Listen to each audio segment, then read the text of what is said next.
Welcome into English Field in Blacksburg, Virginia for Game 2 of a doubleheader between the Virginia Tech Hokies and the Kent State Golden Flashes.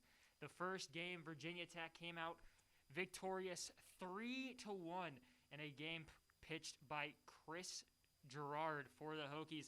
The Hokies only able to get 3 hits in the contest, but still able to escape with a 3-1 victory. Now for the Hokies, on the mound is going to be Anthony Simonelli. And for starting lineups, we have number 31, center fielder Jack Hurley. Number 19, hitting second, Gavin Cross, the right fielder. Third, Kevin Madden, the third baseman. TJ Rumfield hitting fourth, the first baseman. The left fielder, Jonah Seegears, number 37, hitting fifth. Cade Swisher, the freshman, will be DHing sixth.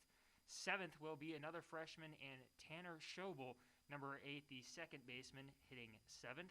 Dane Leonard will be hitting eighth, number 41, the catcher. And Fritz Genther will be hitting ninth for the Hokies. As for Kent State, starting off, their batting order will be DH Justin Kirby. Hitting second will be left fielder Ben Carew.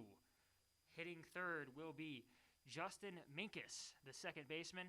Hitting fourth will be Kevin Dobos, the third baseman. Hitting fifth will be Cam Touchette, the right fielder. Hitting sixth will be Colin Matthews, the center fielder. Hitting seventh will be Sam Thompson, the catcher. Hitting eighth will be Nick Elson, hitting eighth. And Farah will be hitting ninth for Kent State. And then on the mound, they will have Colin Rommel. Kent State and Virginia Tech getting near to start off with first pitch here in Blacksburg, Virginia. Welcome back to English Field in Blacksburg, Virginia, as the Virginia Tech Hokies getting ready to throw out the first pitch to start off this second game of a doubleheader. Justin Kirby up to bat to start off. Anthony Simonelli in with the first pitch for the Hokies. Simonelli already dealing that first pitch.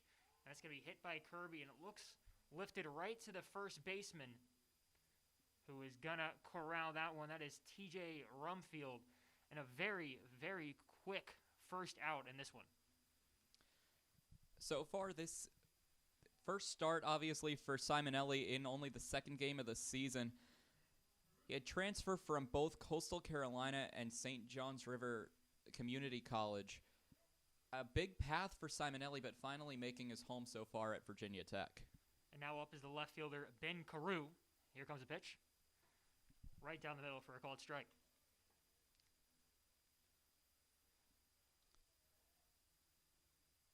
So far this season for Kent State, Carew having a good game.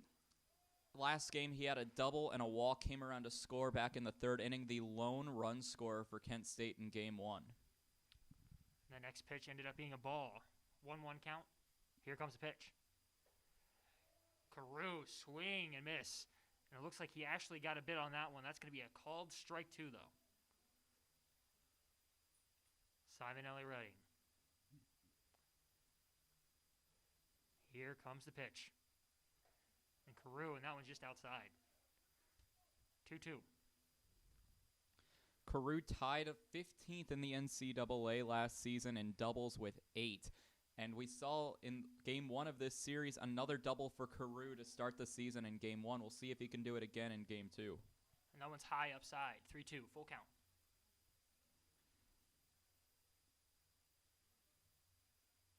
Simonelli getting ready to deal. Here it comes. And that one called strike 3. Carew thought he had a walk. Ump says otherwise. And 2 straight outs for Simonelli to start off this one. And not only that, first strikeout of the season for Simonelli, and a strikeout looking has always got to be a bit more embarrassing than a strikeout swinging. And Carew, he thought he had that one too. Up to bat now is Justin Minkus. Minkus coming off of a big game in the first game of the doubleheader. Minkus didn't get to play last season. He redshirted, so he's seeing his first action at the collegiate level. And that one, a called strike, looked a bit outside, and Mickness did not like that call. So far, it seems like Kent State hasn't been a fan of our home plate umpire, Here comes John 0-2. Byrne. And that one's low. And Simonelli, credit to him, he's been having a lot of close pitches that could be called either way, and so far he's been getting the calls that he wants. A good sign early for the Hokies. The 1-2. And Mickness is going to foul that one off way past the third baseline.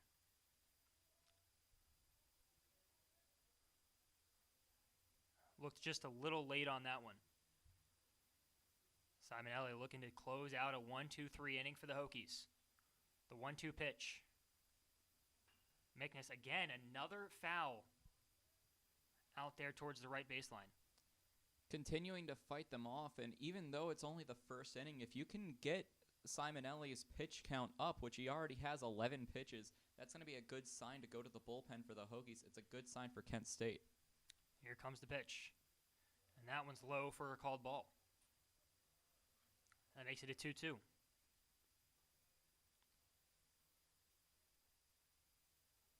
Minkus, just a little late on a couple of those pitches, but he's definitely putting some power behind that bat. Minkus the lefty. Here comes a 2-2. And that one's outside. 3-2, full count. Simonelli certainly throwing more pitches here than he would have hoped for a first inning. Especially to be... And that's a great hit by Minkus out to the right fielder, but it's going to drop first. Minkus with a single. And Kent State has a runner on. I was just about to say, Simonelli's pitch count is higher than it should be with only the first three batters. It's not a great start for his pitch count to be this high and have to face already four batters in the top of the first. And now up for Kent State, the third baseman, Kevin Dobos. Simonelli really in the deal. Here it comes. A swing and a miss, and they're going to check swing that, but it doesn't matter. He had it. Felt like Minkus was terrorizing Virginia Tech last game, despite the 3-1 win, and already back on first. Here comes the pitch. And that one is going to be an outside ball. Dobos has some family history in collegiate baseball, especially Ohio collegiate baseball. His father, Tim, played baseball at the University of Akron, class of 1988, so continuing on the family tradition. And that one's another called ball. 2-1, 2 outs for the Hokies in the top half of the first. Minkus, couple foot lead off of first.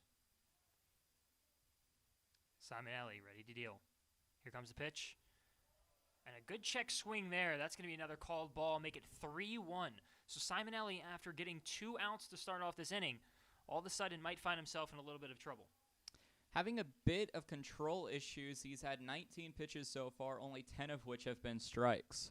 Here comes the pitch. Swing and a miss. Kevin Dobos, he loaded up on that one too. He was swinging for the fences.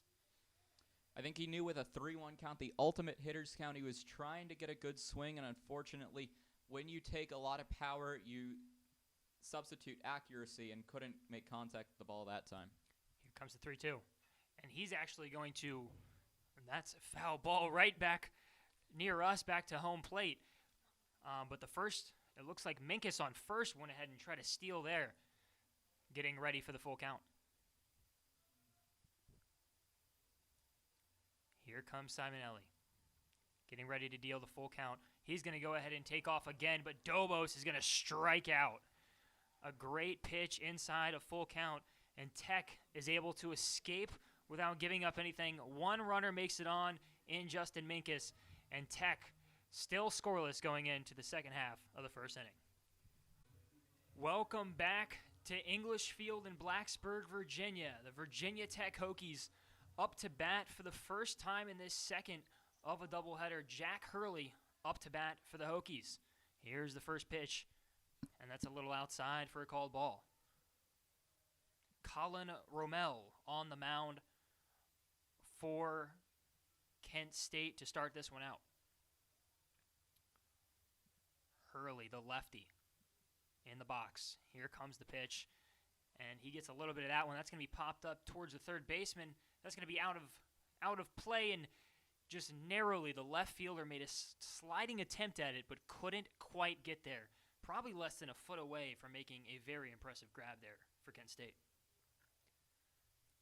Virginia Tech in the white bottoms, the maroon tops. As for Kent State, the white hats, the yellow, almost neon it feels, tops, and the white bottoms.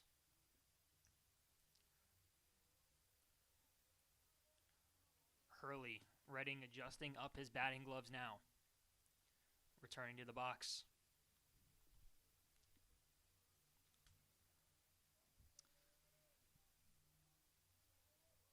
Here comes the pitch.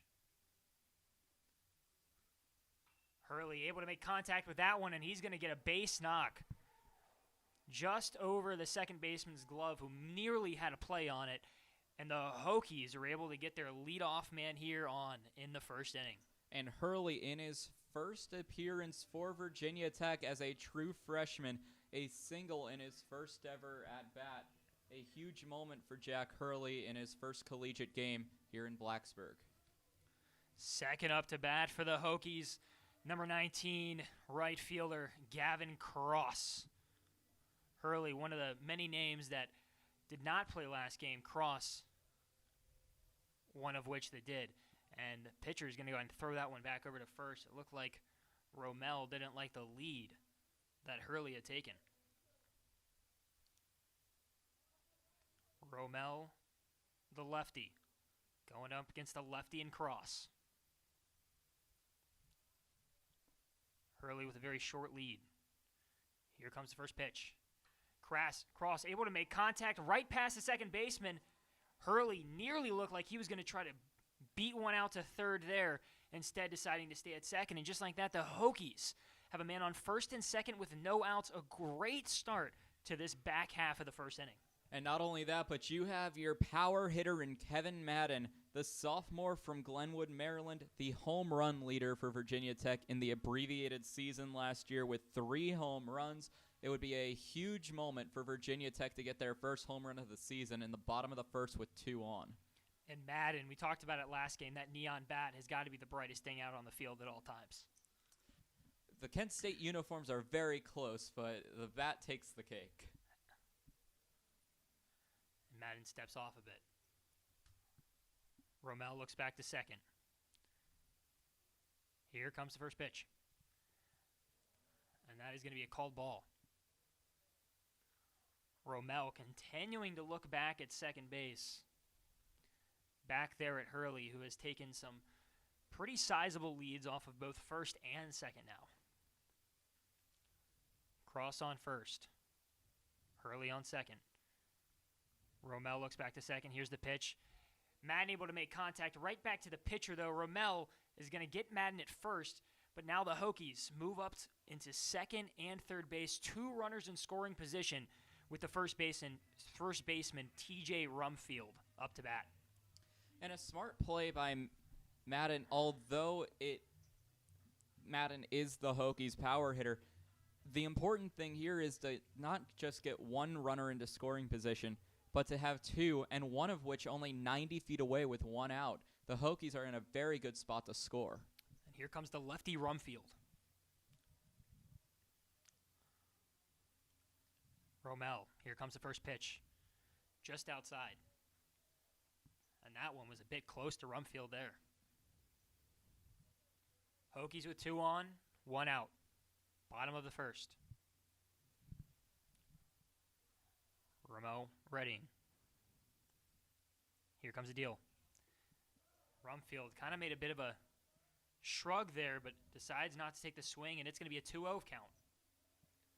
Certainly not an ideal start for Romel here in this one. No, especially when you're in immediate danger in your first start of the season. Here comes the 2-0. Rumfield, a swing and a miss. And that's going to be strike 1. And it was another one of those hacks where Rumfield was swinging for the fences, but there comes a point where if you start swinging too fast, you substitute that accuracy like I mentioned, and a lot of times you don't make contact with the ball on a swing that hard. Romel getting ready to deal the first baseman. Here comes the pitch, and he makes contact, but it's foul near the first base line. I'm sure he would have loved to hug the first baseline there and see if he could score two.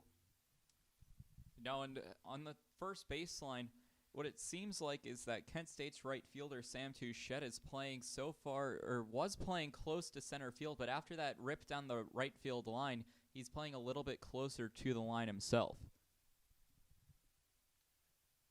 Here comes the 2-2.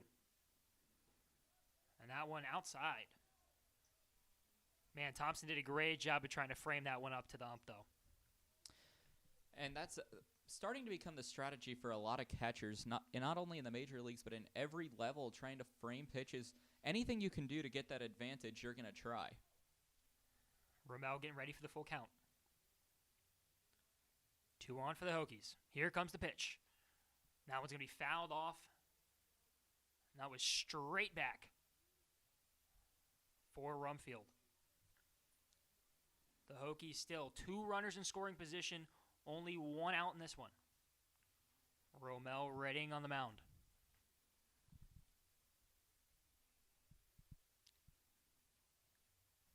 Romel getting ready to pitch. Here it comes. Rumfield fouls off another one. That's 3 straight foul-offs for Rumfield now. For Kent State, Colin Romel, the senior out of Olmsted Falls, Ohio, he has the high school record for career ERA with just 1, but he's already looking to give up a little more than that if Rumfield can drive a ball into the gap. Full count still for the Hokies. Here comes the deal. Rumfield, another foul off where, at the very least, Rumfield is doing a good job of getting that pitch count up. And we're already at 8 pitches in this at-bat, looking towards 9. Romel, we were talking about Simonelli in the first inning for the Hokies. The same thing is happening where the pitch count is being worked up. And we have 1 out with really no threat of a double play with nobody on first base. Still a full count.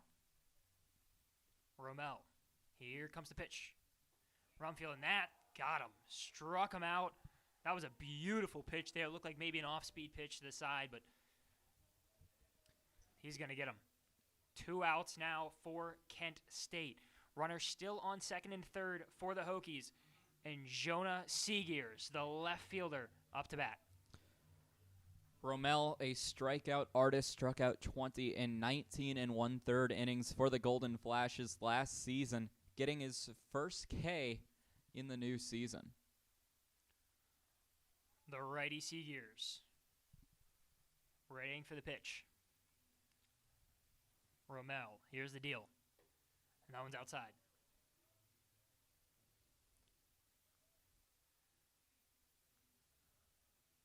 Romel continuing to have some, throwing a little bit of heat here early in this one, but seems like he has a bit of a lack of control. Seegers didn't have a great season last year. He only went 111 on his batting average, 1 hit all of last season, and 0 for 3 in 5 pinch hit appearances. He's trying to turn the tides on his fortune from last season with a big knock here with 2 outs in the bottom of the first. And Romel able to get a called strike there. Hokies, 2 on, 2 outs. Still the bottom of the first. Romel looking to somehow escape unscathed. Here comes the pitch. And that one's outside. 2-1. Hokies already with 2 hits in this one. Only 1 less than they had all of last game in their 3-1 victory. It wasn't the greatest offensive start for the Hokies, but you have to remember that almost all of the players on both sides haven't played baseball in nearly a year thanks to the COVID-19 pandemic. Here comes the 2-1. And that one, a called ball. That looked like a good pitch, though.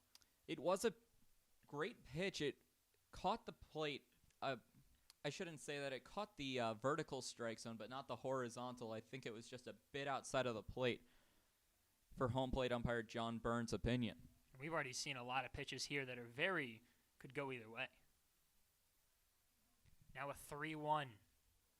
Seegers looking for a walk or a big swing here. Here comes the pitch, and that is going to be a walk. That one immediately down in the dirt, and that is bases loaded for the Hokies with 2 outs, and the freshman Cade Swisher, the DH, up to bat. Jack Hurley, who's currently on third base for the Hokies, got a little too excited on that walk. He started to jot home before he realized there's nobody on first base and stayed where he is.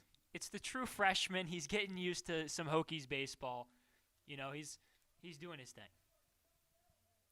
Here comes the first pitch to Swisher. That's going to be a ball. And so far, pitch control has been a bit of an issue for Romel. His pitch count is currently at 21, 11 of which have been strikes. So a 10-11 split isn't where you really want to be as a pitcher. Certainly not in the first inning. Here comes the deal. And that one, another called ball. Now a 2-0 count. Hokies with the bases loaded and 2 outs. Have to imagine that Swisher maybe starts playing for the walk here to see if he can get the Hokies on the board. And I think what we might see from John Sheff is the red light put on Cade Swisher until Romel can throw a strike. Romel getting ready for the 2-0. Here it comes. And that's another called ball. And you have to imagine here that you're giving him the red light. You know, I was always taught in my younger years of playing, not even high school baseball, but middle school baseball, the lower levels, if you have a 3-0 count, don't swing at the pitch until you're getting paid. Very true, and I can imagine that Swisher will not swing on this 4th pitch here, especially with Romel showing no ability to throw strikes. And that one, outside, a walk, and Jack Hurley, his first at-bat for the Hokies, ends up scoring his first run for the Hokies in their second game of the season of this doubleheader. And just like that, Virginia Tech goes up 1-0 over Kent State. And to walk a run in home, it's huge for the Hokies, who started off last game with a run in the first inning as well. Oddly enough, that started with a walk. This one ends with a walk to get the run in. And still, the bases are still loaded for Virginia Tech. Yes, they got a run in. Yes, you can celebrate that. But now's the time. Tanner Scoble needs to step up to the plate and say 1 run isn't enough.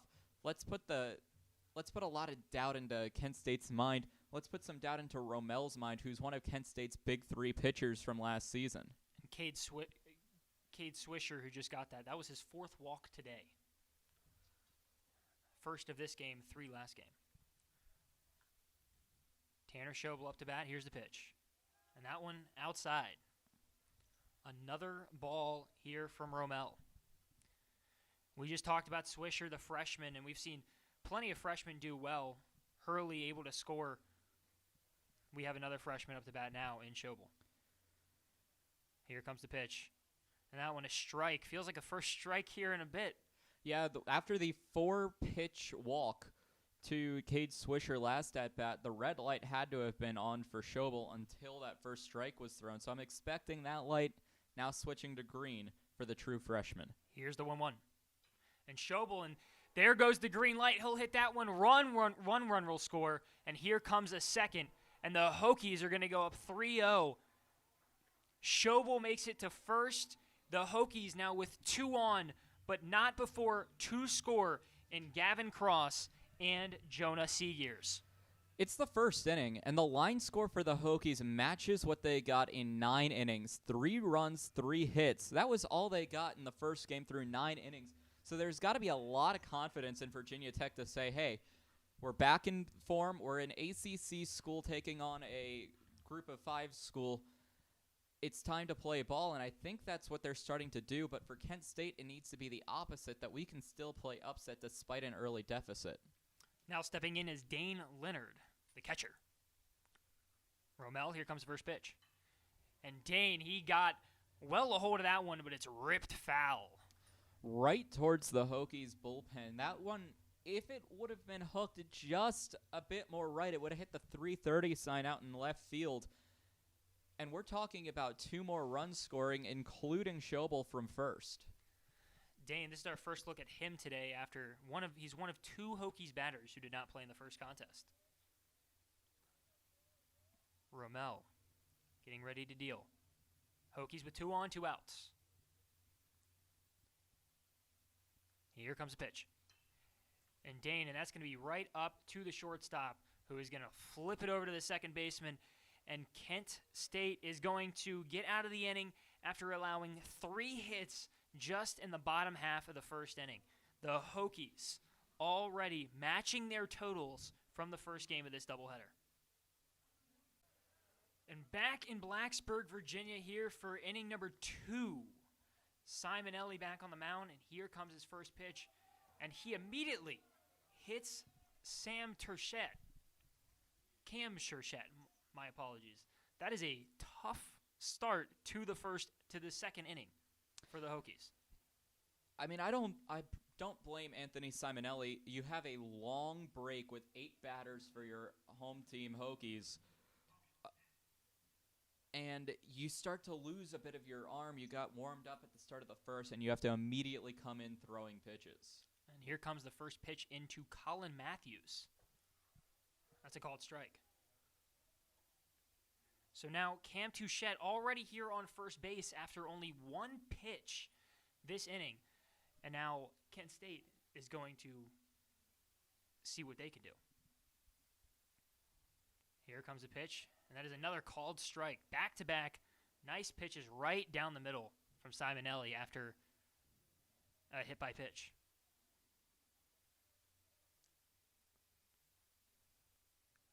Simonelli getting ready to deal. Here comes the pitch, and that one's up high.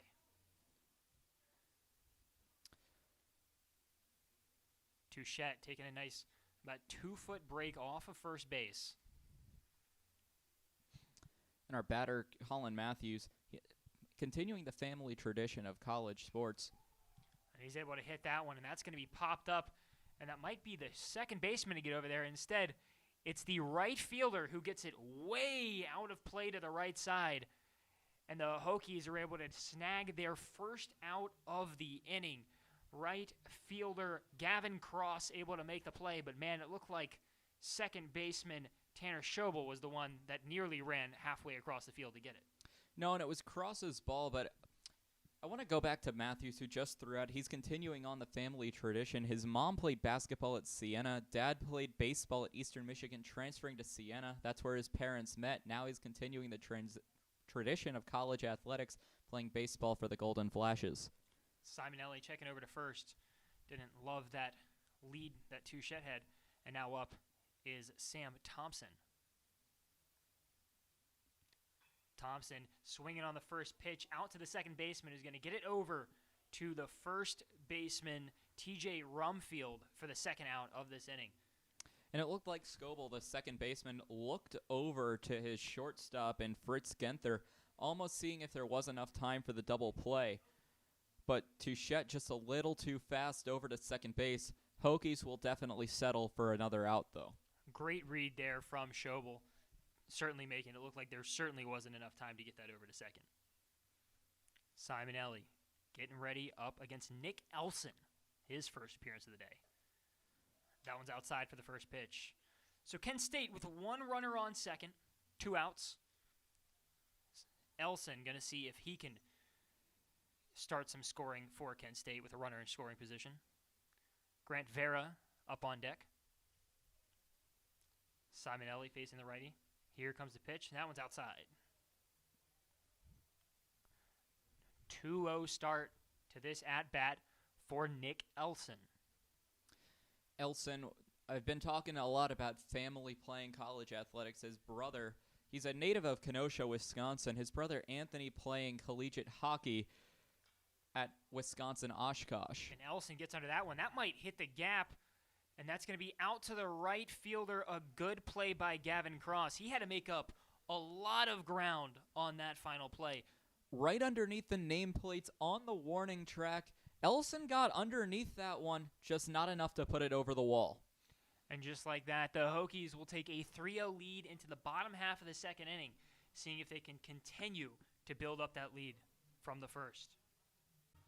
Welcome back to English Field in Blacksburg, Virginia. Up to bat for the Hokies, Fritz Genther hitting ninth. Rommel in with the first pitch. That one right down the middle for a called strike. Genther, the only Hokie in the batting order that didn't get on the action in the first inning. 8 of the 9 batters batted for Virginia Tech. The lone one who didn't was Fritz Genther. Here's the pitch, and that one fouled off.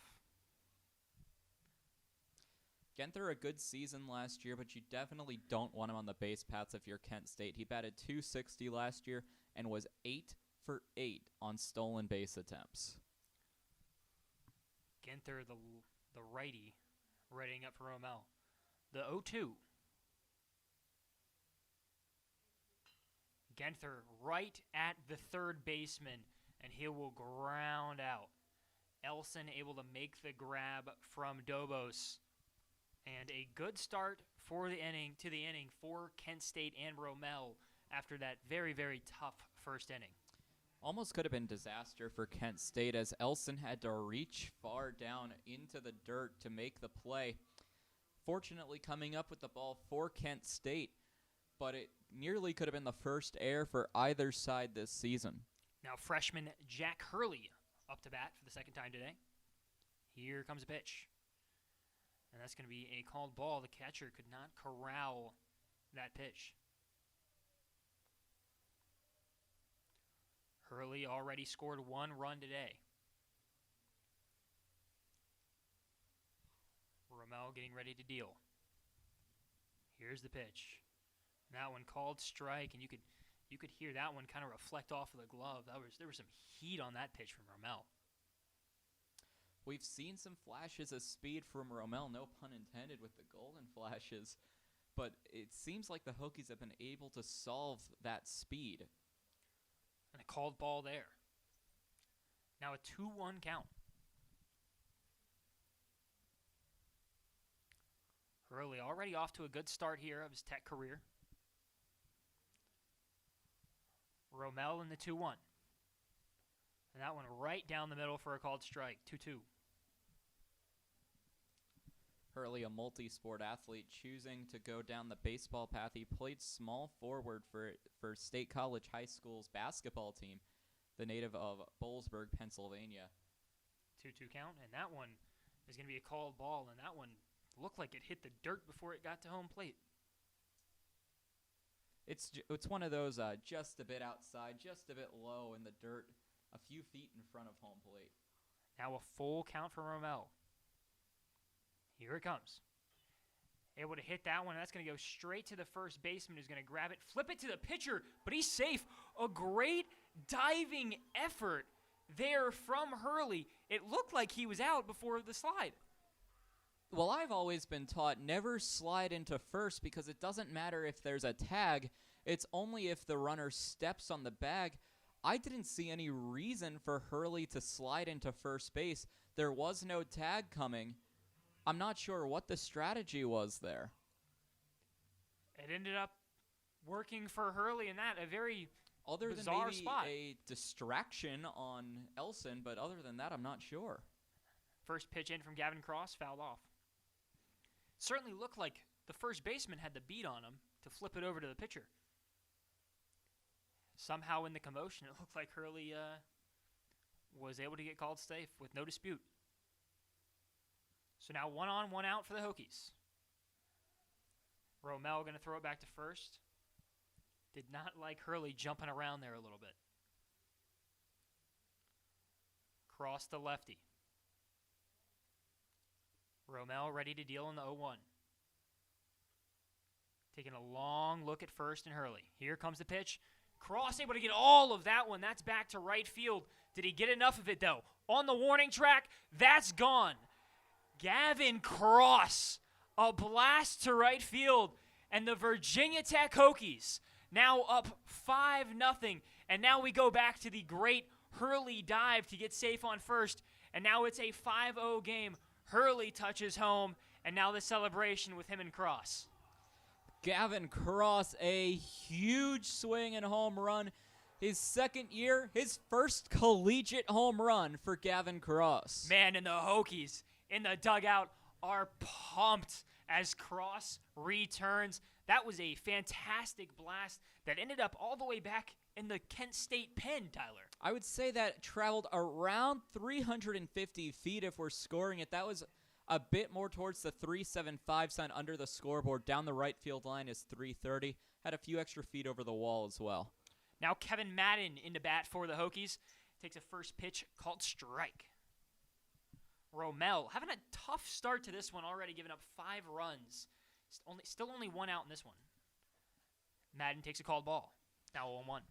Not only that, but for Romel, he pitched it through 19 1/3 innings last season, did not give up a single home run to opponents. That changes in only his second inning of work. Another called ball there. Romel really having a tough time, already up to 44 pitches in the second inning of this one. No, and he's part of Kent State's big 3. Madden able to get his bat on that one, but he's going to fly that one out to the right fielder, who will make the grab. A nice catch from Cam Touchette, who really didn't have to move too much to grab that one. No, but for Romel, he is struggling so far, down by 5 already in the second inning. But he's part of Kent State's 3 weekend starters. They're the big 3 of the pitching staff for the Golden Flashes, with Albright, who we saw in the first game, Romel, and Lane, who I'm sure we would have saw if this series had been the originally scheduled 3 games. And here's the first pitch into Rumfield. That's a called ball. TJ Rumfield, the first baseman, up for the second time today, looking to see if he can continue the ways for the Hokies and continue to pile on. Romel with the deal. Rumfield able to get that one straight to the first baseman, who will corral it and step on the bag. And Kent State gets out of the second inning, now down 4-0. Should be 5-0. I believe the scoreboard here at English Field is incorrect. That was a 2-run home run. Hokies up 5-0 going into the third inning, continuing to look and get those bats hot, recovering from last game. Welcome back to English Field here in Blacksburg, Virginia, with the Hokies up 5-0 heading into this third inning. And about to dig in for Kent State is shortstop Grant Farah, his first appearance today. Farah immediately bunting, but that one's going to pop up. And, a near catch for the pitcher, Simonelli. It looked like he had it in his glove before it dropped out. And that was something where it simply comes down to practice and reps. You need to be vocal, say, I got it, and I wasn't 100% sure if Simonelli knew that nobody else was going to crash into him. So I think he was bracing for impact while trying to make the catch, and it simply just caused him to drop the ball and cause an error. And that's going to be scored as an error. Now up for Kent State is Justin Kirby, his second at-bat today, called strike. Great start for Kent State to the inning to get your leadoff man on. And so far for Kent State, they've had a leadoff runner on in 2 out of the 3 innings. Last inning, Sam Touchette reaching on a hit by a pitch. Couldn't do anything with it, however. Simonelli going up against the righty Justin Kirby. And we're going to call a time here. And the umps are going to convene. And I think they're talking about Simonelli's pitching motion. They motioned over to Simonelli, just seeing if it's a legal pitching motion, I guess, making sure he's not going to balk. We're certainly hearing a lot from that dugout over there of Kent State. Simonelli getting ready to deal on the 0-1. Here it comes. And that is going to be a called ball. Hokies dugout wanted that one. Now at 1-1. Runner on first. And it's got to take Simonelli out of it when you're criticized about your pitching motion by the umpires and have to come back and continue to throw strikes. And he's going to go ahead and try to steal the throw, and he got him. What a play from Dane Leonard on the throw to second. beautiful throw by Leonard. And also credit Tanner Schobel, who got the putout at second base. Just a great jump on the ball, and that's a textbook caught stealing attempt. That was a laser from Leonard behind home plate. And here's the pitch.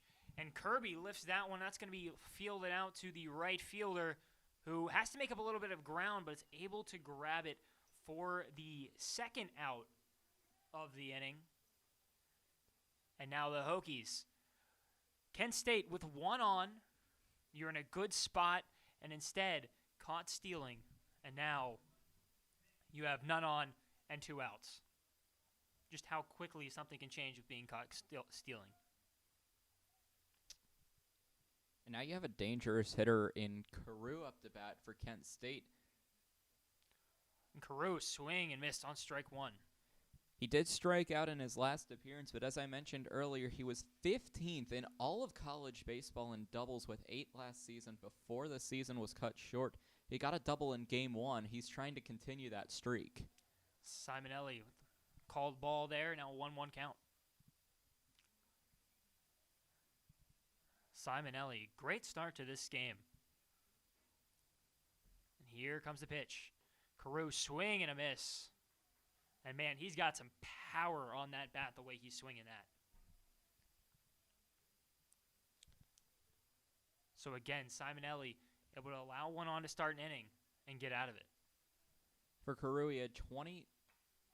Carew able to make contact with that one, but that is going to go foul. Carew had 20 base hits in the shortened season last year, and that says a lot about what kind of batter he is. If he turned 8 of those 20 hits into 2 bases, and I think it comes a lot into, we mentioned his bat speed on the swing. He just looks like he's taking a cut at every single one. He's trying for extra bases every time Simonelli throws a pitch. And the 1-2 is high. 2-2 count now. Leonard looked a bit shocked by how high that one had to recover himself. Got a little bit of wind here coming in from center field. Simonelli deals. And Carew, and he's going to foul that one back.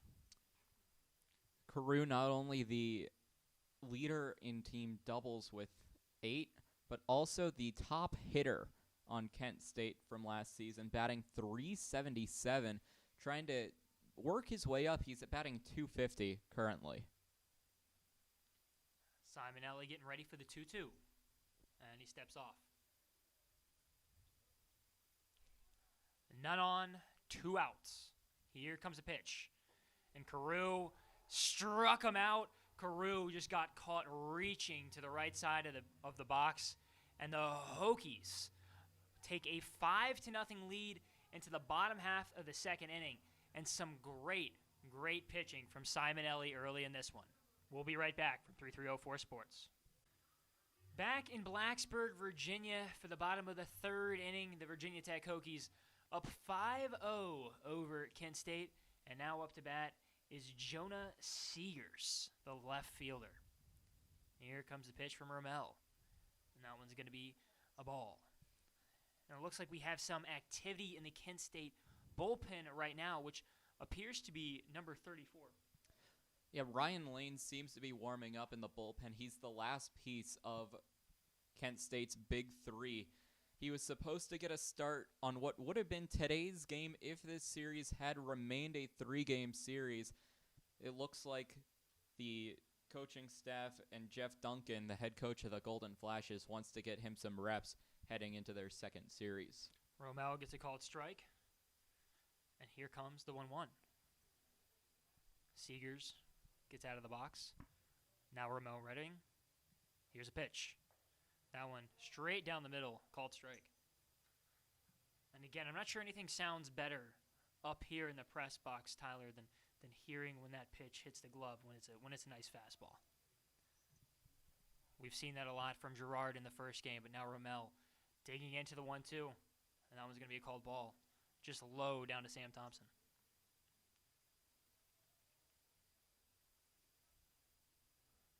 Jonah Seegers looking to see if the Tech can get another leadoff man on today.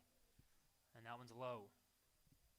Now a full count Romel in that pitch count just continuing to climb in this one. Still only the third inning. Here comes the 3-2. The pitch is high, and the Hokies with another batter on to start the inning. And Jonah Seegers will find his way on base with the freshman Cade Swisher up to bat now. Seegers 0 for 0 today through 2 plate appearances, 2 walks for Seegers. He came around to score on his walk in the first inning. We'll see if Seegers can come around to score on a walk in the third inning. We'll see what Virginia Tech can do with their leadoff man on. And Swisher here is going to see if he can do much of the same. He get walked for the second time today. Romel, and he's going to throw that one over to first. Didn't love the large lead of Seegers there. Well, it wouldn't be a shock if Swisher got walked. You mentioned 3 walks in Game 1 of this series, has a walk earlier, so he's already got 4. Why not add a 5th? And Romel, again, back to first. Seegers continuing to take a 2-foot lead off of that first, and maybe even larger than that, it appears, but Romel is not a big fan of it. Romel digging in. Still no count. And Swisher able to get all of that one, but that's going to go out to center field. And the center field one's going to grab that one. Seegers thought about going to second, but not quite.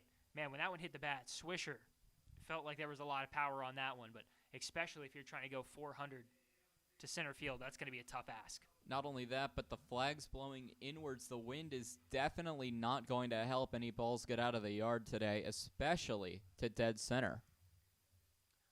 The Gavin Cross homer we saw earlier, I mean, that's all the way to right field. That's not going out if it's center field. Now up is Tanner Schobel, the freshman. Here's the pitch, and that's going to be Seegers trying to go for the steal, and he's out. They got him. That was another close call there. And Seegers going to get caught stealing. And so far, it's been nothing but caught stealings. A runner caught stealing for Kent State earlier. That was Grant Vera, and now Seegers getting caught between the base paths. Sam Thompson with a great throw there. And here comes the pitch, and that's going to be a called ball. Another great play. And they have their shortstop, Grant Vera, is playing very, very far off. And that one is going to be popped up out of play by Tanner Schobel, and that's going to go foul. They were trying to make a play on that one, but instead it goes out of play. Schobel, the true freshman, currently batting for Virginia Tech. He was a pitcher back at Walsingham Academy in Williamsburg, Virginia. He set a single-season school record for ERA, strikeouts, and WHIP, which is walks and hits per innings pitched, now taking over as a second baseman, a position player in college. Romel, the 1-2. That is going to miss high for a ball. That one sure did look like it was a good pitch, though. Getting ready here. Here's the deal. And that is right back to the pitcher. Great reflex from Romel. And he'll get Schobel out at first. Hokies still up 5-0 with 5 hits compared to Kent State's no runs and 2 hits. And we enter the 4th inning with the Hokies up on top 5-0. Welcome back to Blacksburg, Virginia, here for the 4th inning. Simonelli still on the mound for the Hokies, ready to deal in. First pitch, strike 1 to Justin Mickness. Mickness, a great first game in this doubleheader, was the name for Kent State before the Hokies were able to corral that 3-1 victory. Second pitch, Mickness swing and a miss. 2 for 4 for Mickness last game. He had a single and a double through the first 3 innings before going down twice on strikes. Able to score that only run of the game for Kent State. Simonelli looking to deal. 0-2 count. Here it comes. And makes great contact. The left fielder going to try to make a play on it. And a great catch from the left fielder, Jonah Seegers. Yeah, going down onto his knees, kind of had a one-legged slide to make the catch for Seegers in left field. a great effort, but it really shows the athleticism of every position on the field. You think something's going to be a base hit. Left fielder says not today. Now Kevin Dobos. Swing and a miss.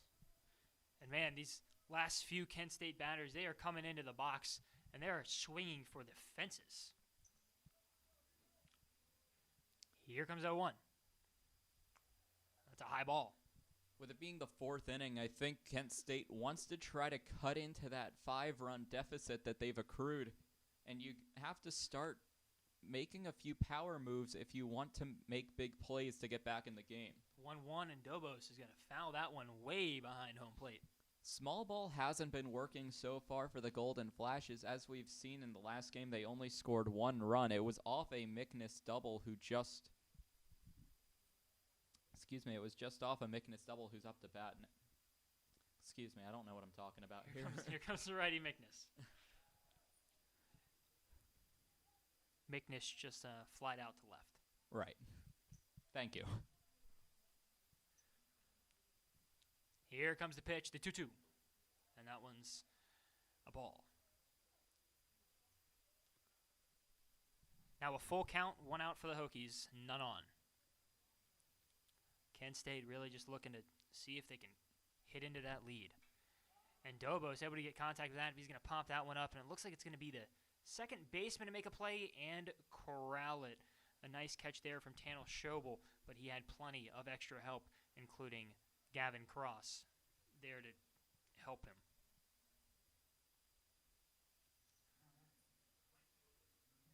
Now up to bat, Cam Touchette. Touchette hit by a pitch earlier. Trying to get his first actual at-bat against Simonelli. Simonelli, that was a big swing that nearly hit him, but instead it's strike one. The biggest swing we've seen so far today. It almost seemed like his bat was going to fly out of his hands how fast he was trying to hit that ball. If he made contact with that ball was nowhere near here. Here comes the pitch. And that one, did that hit him? Yes. I believe that just made contact with his left foot. And now Touchette has been hit by a pitch twice today, both by Simonelli.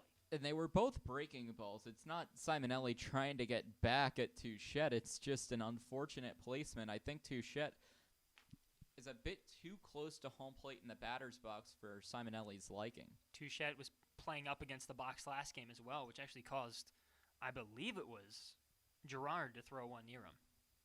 Here comes the pitch. And that one's high for the ball. Now up is Dane Leonard, the catcher. So now 1 on for Kent State, 2 outs. Simonelli looking to continue to keep this game scoreless. Here comes the 1-0. And he's going to foul that one right back. Man, without that netting, sometimes it looks like that ball is just coming right back at us.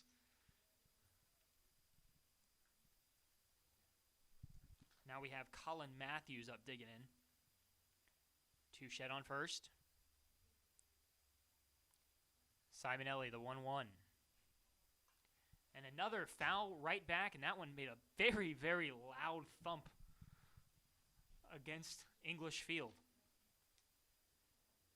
A lot of them have been coming straight back, but a lot of foul tips, foul hits. It's just showing that these batters keep wanting to fight with 2 strikes. And now it's a 1-2, 2 outs. And Matthews able to get a hold of that one, and that's going to be out to the right fielder, Gavin Cross, who's going to grab that one and get the 3rd out of the inning.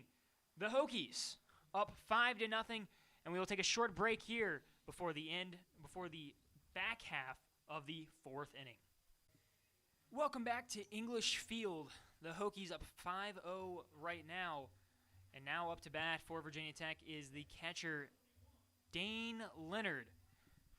Meanwhile, for Kent State, we have a pitching change. Ryan Lane now in the game for the Golden Flashes.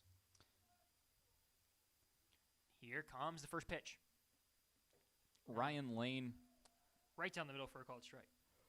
Is a senior from New London, Ohio, recipient of the 2019-2020 Lewandowski Baseball Endowed Scholarship, as well as being the... Another one. Hokies dugout didn't like that call, but Now it's an 0-2 count. But Ryan Lane is the third piece of the big three of the pitching staff for Kent State. It's Luke Albright, Colin Romel, and Ryan Lane. Oh, and a swing and a miss, strike 3. A hot start for Lane. And man, that was a big swing from Dane Leonard and just could not make any kind of contact at all. Lane is trying to continue where he left off last season. He had a 2-1 record last year with a 2.31 ERA. He got the decisions against Florida Gulf Coast and St. Joseph's back in February, took the loss in his final appearance of the year against Liberty. Now this is Franz Genther, and it looks like he fouled that one off. It almost looked like that hit the catcher as well on its way out. It seems like Sam Thompson, the catcher for Kent State's all right. I'm not sure if it did actually glance off his mask. Genther grounds to the third baseman, gets it over to first. Nick Ellison corrals it, and that's 2 outs. So a very good start here for Ryan Lane. Ideally, I'm sure he would have liked to start one of these games in an original 3-game series for the Golden Flashes, but because of inclement weather, here we are with a doubleheader here on Sunday. Now up for the Hokies, number 31, Jack Hurley. Hurley having a good game today in his first day as a Hokie. Yeah, 2 for 2, 2 singles, and in both appearances came around to score, so I'm sure this is a day that Hurley has dreamed about, and it's a dream start for Hurley. 2 outs, here's the deal. Hurley, he showed bunt there. He backed off a little bit, and that's going to be a called ball. Well, remember that Hurley back in the second inning showed off his legs and slid into first base for a single, so he might just be trying to show off by trying to get another base hit by using his speed alone. Here comes a 1-0. And that one, called strike, right down the middle. Hurley, we've seen some of that speed that he has. He's certainly one of the fastest players on this team that we've seen. And he is the leadoff batter, which would assume that John Sheff agrees that he is the leadoff man, the man who to try to get around the base paths before the second batter can even make a play. And that Lane pitch is high, ball 2. The lefty digging in. Here comes a 2-1. And he gets some contact on that one. He's going to foul that one back over near the concourse. Like you said, we talked about Hurley being a freshman. There are so many young players on this team. Certainly a great sign for the Hokies' future. Well, there's a lot of freshmen on Virginia Tech's roster, and that's because of that 2-2 pitch nearly hit Hurley. Instead, it's going to be a full count, 2 outs. But that was because of the coronavirus pandemic that caused true freshmen last year to become corona freshmen this year, which includes Gavin Cross, who went yard and is on deck. And a swing and a miss, strike 3. Hurley, great start to his day at his first 2 at-bats. This time, he struck out swinging. Hokies up 5-0 going into the 5th inning, and see if they can continue to not only extend that lead, but hold on and go 2-0 in this doubleheader. Welcome back to Blacksburg, Virginia, here at the top of the 5th inning for the Virginia Tech Hokies. Now up to bat, catcher Sam Thompson for Kent State. And the Golden Flashes, they're going to look to try to dig into that 5-0 Hokies lead here. So far, they haven't been able to solve Anthony Simonelli on the mound for Virginia Tech, however. Here's his first pitch, and Sam Thompson swinging. That one's going to get fouled back. I didn't see the ball, but I definitely know that it was above us by all the banging. Very loud. It feels like we've had a good amount of foul balls just hit this upper press box today. Simonelli, second pitch. That one's high for a ball. Now a 1-1. Simonelli, great start to today for the Hokies. Here comes a 1-1. Swing and a miss. Thompson put a lot of power behind that swing, but he just couldn't make any contact. Meanwhile, for Sam Thompson, he had a pinch hit appearance in the first game. He walked in the 9th inning in place of Tim Brook. Now a ground out to second base in this second game of the doubleheader. I'll make contact again. That one goes foul right.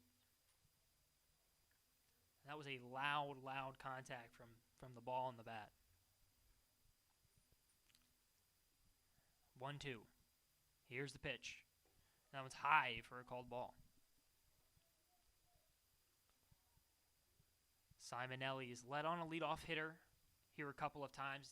Would like to avoid that here. Here's a 2-2. And that one's high, and now we're at a full count. Sam Thompson, the catcher for the Golden Flashes. We saw him throw out Jonas Seegers earlier this game trying to steal. Last season, he threw out 3 of 4 potential base stealers for the Golden Flashes. And Thompson has a called strike 3. He thought he had the walk there for a second. The ump says otherwise, and a good start to the inning for Simonelli. After letting on that leadoff batter, he was able to corral it here, and instead of walking the leadoff batter, hitting them with a pitch, we now have a strikeout. Now digging in is going to be Nick Elson, the first baseman. A little bit of righty action. Here's the pitch. Elson fouls that one back, and another one hitting this upper press box here at English Field. Elson still looking for his first hit this season. He went 0 for 4 with a fielder's choice in the first game, and he flew out to right in this game. So 0 for 5 on the season, trying to break out of that with a hit here. There's the 0-1, and Elson gets a lot on that one, but it's going to go out to the center fielder, who is going to corral it, and that is going to be out number 2, Jack Hurley. We've seen him do a lot on offense today, and now we get to see some of that fielding ability for the true freshman. Now up at the final spot of the starting lineup for the Golden Flashes, we have Grant Vera, the shortstop. Farah has a impressive mark. He reached base in 8 out of the 14 games that Kent State played in the abbreviated season. And he's swinging a miss there. And Farah indeed got on base today with what was ruled a single in the 3rd inning. We initially thought that was going to be an error on Simonelli. That was a pop-up straight into the center of the field. Official score disagreed. That goes as a hit. And Vera looked like it might have hit the ground there before, but that one is snagged by the shortstop, Fritz Genther. He gets it over to first base, and that is the 3rd out of the inning. And we are going to go into the bottom half of the 5th inning with the Virginia Tech Hokies up 5-0. Welcome back to Atlantic Union Bank Park. Tyler Katz taking over play-by-play, joined alongside Jackson Didlake. Ryan Lane continues on the bump for Kent State. Gavin Cross, the left-handed batter, the right fielder for Virginia Tech, standing in to take the at-bat. He's 2 for 2 today, a great mark, a single, and a 2-run home run to his name so far today. First pitch from Lane, low and inside for ball 1. Cross takes it. Cross, the freshman from Bristol, Tennessee. Another pitch taken low for ball 2. 2-0 count to Gavin Cross. Cross didn't have a great first game, went 0 for 4 with a strikeout and 2 flyouts. Cross gets underneath this one, but a little too underneath it. It goes into shallow center field. It'll be the left fielder for Kent State in Carew making the play on it for the first out, and the first time Cross has been retired in this game. So that will bring up Kevin Madden, number 26, and the 3rd baseman for Virginia Tech. He's 0 for 2 today with a ground out and a fly out to right field, trying to get his first base hit of this game. He went 2 for 4 in the earlier game of this doubleheader. Madden, a little bit of family history. His first cousin is actually former Baltimore Ravens quarterback Joe Flacco.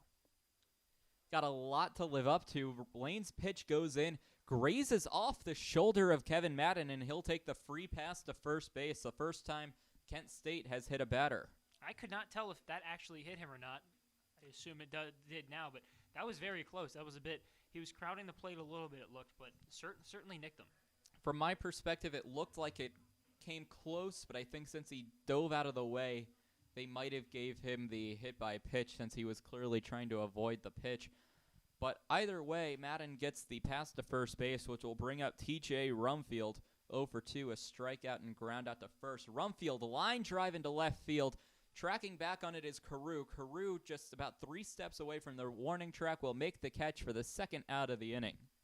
And, man, what a get Rumfield is for Virginia Tech. We've already seen him play pretty well today, especially there at first base, but the Texas Tech transfer, a huge get for the Hokies. And so far, Rumfield hasn't had the best start. He's still looking for his first base hit as a Hokie. He did get on base with a hit by pitch back in Game 1. But Rumfield can do big things for Virginia Tech. You mentioned the Texas Tech transfer coming in. And now the batter for Virginia Tech will be Tanner Thomas, a pinch hitter for Virginia Tech. He'll come in place of Jonah Seegers, who got caught stealing in his past appearance. Thomas out of Jacksonville, Florida, will take the at-bat. First pitch low for ball 1. Thomas is one of those players that wasn't expected to be playing college baseball here in 2021, but because of the COVID-19 pandemic, was able to get that extra year of eligibility. Thomas, the senior, he spent his first 2 years of collegiate baseball. Thomas gets under this one. It's a rocket out to left center field, but it's not going to be enough. A lot of speed, but that wind coming in plays a factor. It's a fly out to center field. Making the catch is Colin Matthews for the third out of the inning. We're through 5.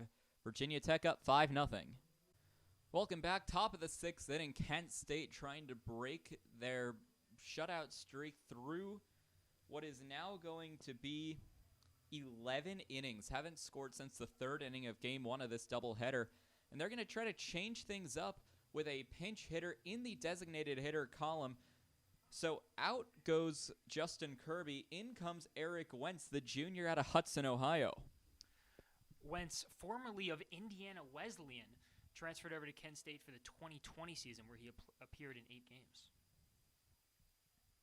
So Wentz will lead off the top of the 6th inning. It will immediately foul one back into the terrace down the third baseline. In his first start of the season last year, recorded a double, scored a run, and had an RBI against Florida Gulf Coast.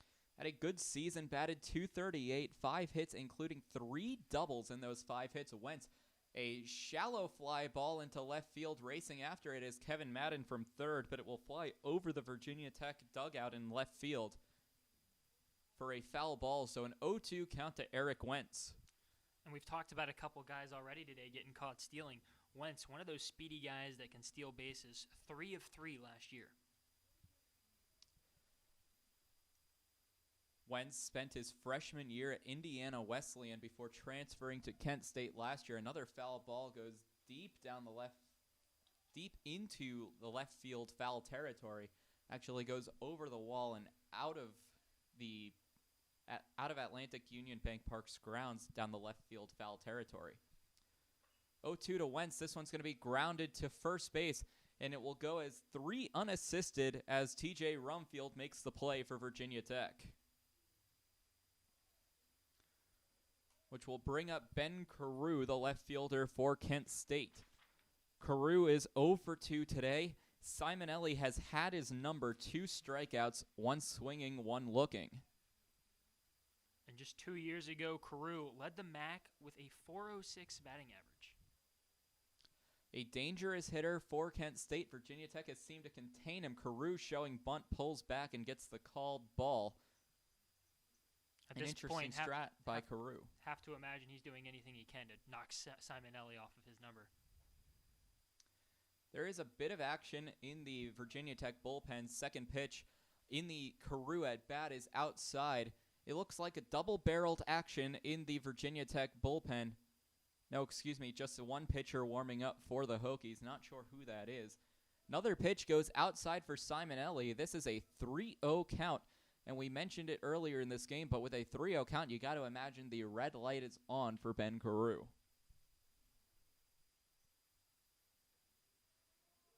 Carew, that one just scraping the outside portion of the plate for called strike 1. It's a hitter's count, 3 balls, 1 strike, 1 out, nobody on. Carew fouls this one off over home plate and out of the park.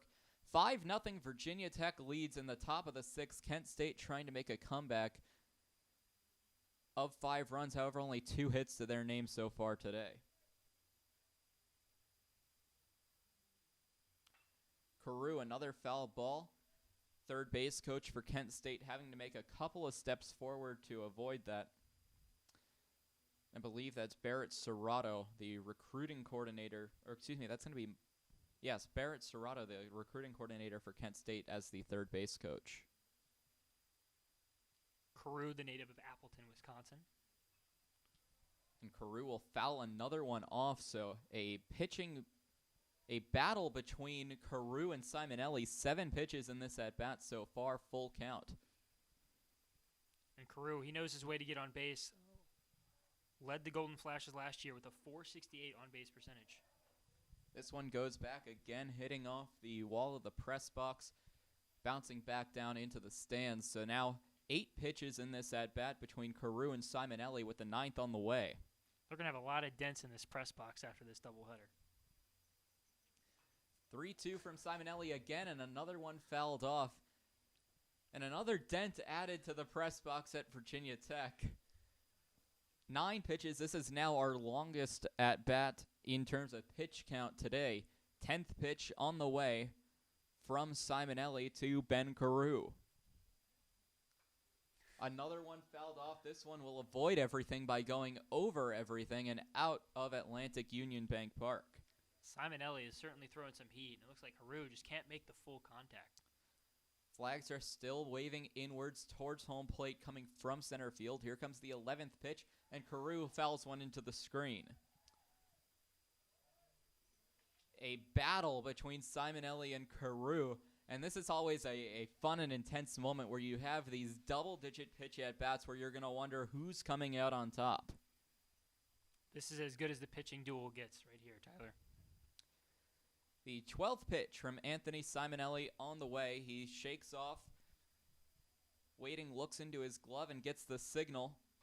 And now Carew, fly ball, shallow right center field. That will be a base hit. Carew rounding first before putting on the brakes, and Carew, in a 12-pitch at-bat, will draw out a single. Well, boy, does Carew know how to get on base. What an at-bat, fouling off pitch after pitch after pitch until he gets the pitch he wants, and he's able to get on base.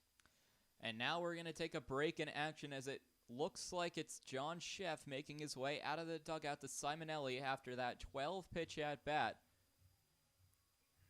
That bringing Simonelli up to 85 pitches today.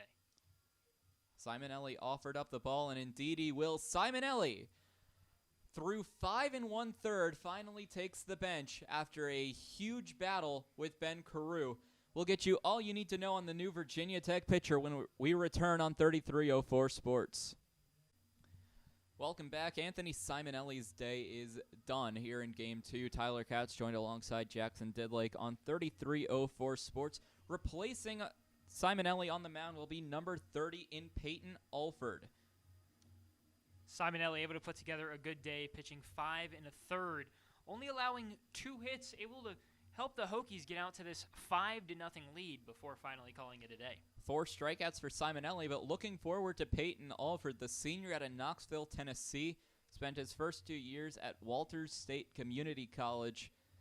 He went 1-0 last season, a save, 3.12 ERA in just 8.2 innings pitched.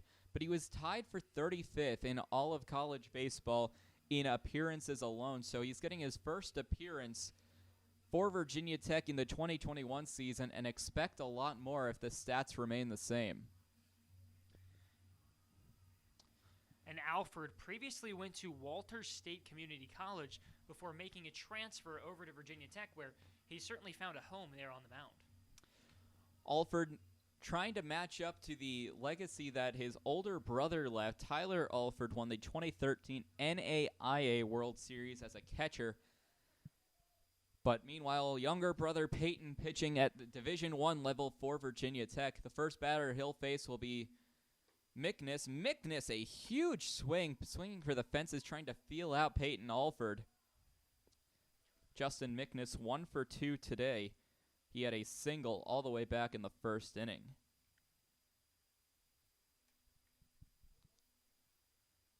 The 0-1 count to Mickness, a bit of control issues for Alford, as it was Dane Leonard who had to hop up onto both feet to make the catch over his head. Mickness with a very impressive appearance today in this doubleheader after redshirting last season.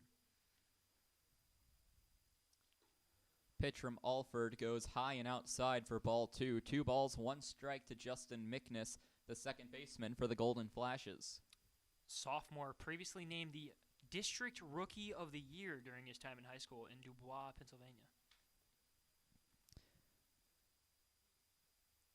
The 2-1, a ground ball to second base, a diving stop, but unable to make the play on it was Tanner Schobel, so a single for Mickness. Now 2 runners on for Kent State. This is the best look they've had so far in this game. With only 1 out left, I'm sure they're just thrilled to have finally gotten Simonelli out of there. 85 pitches over 5 innings. They couldn't figure anything out against him.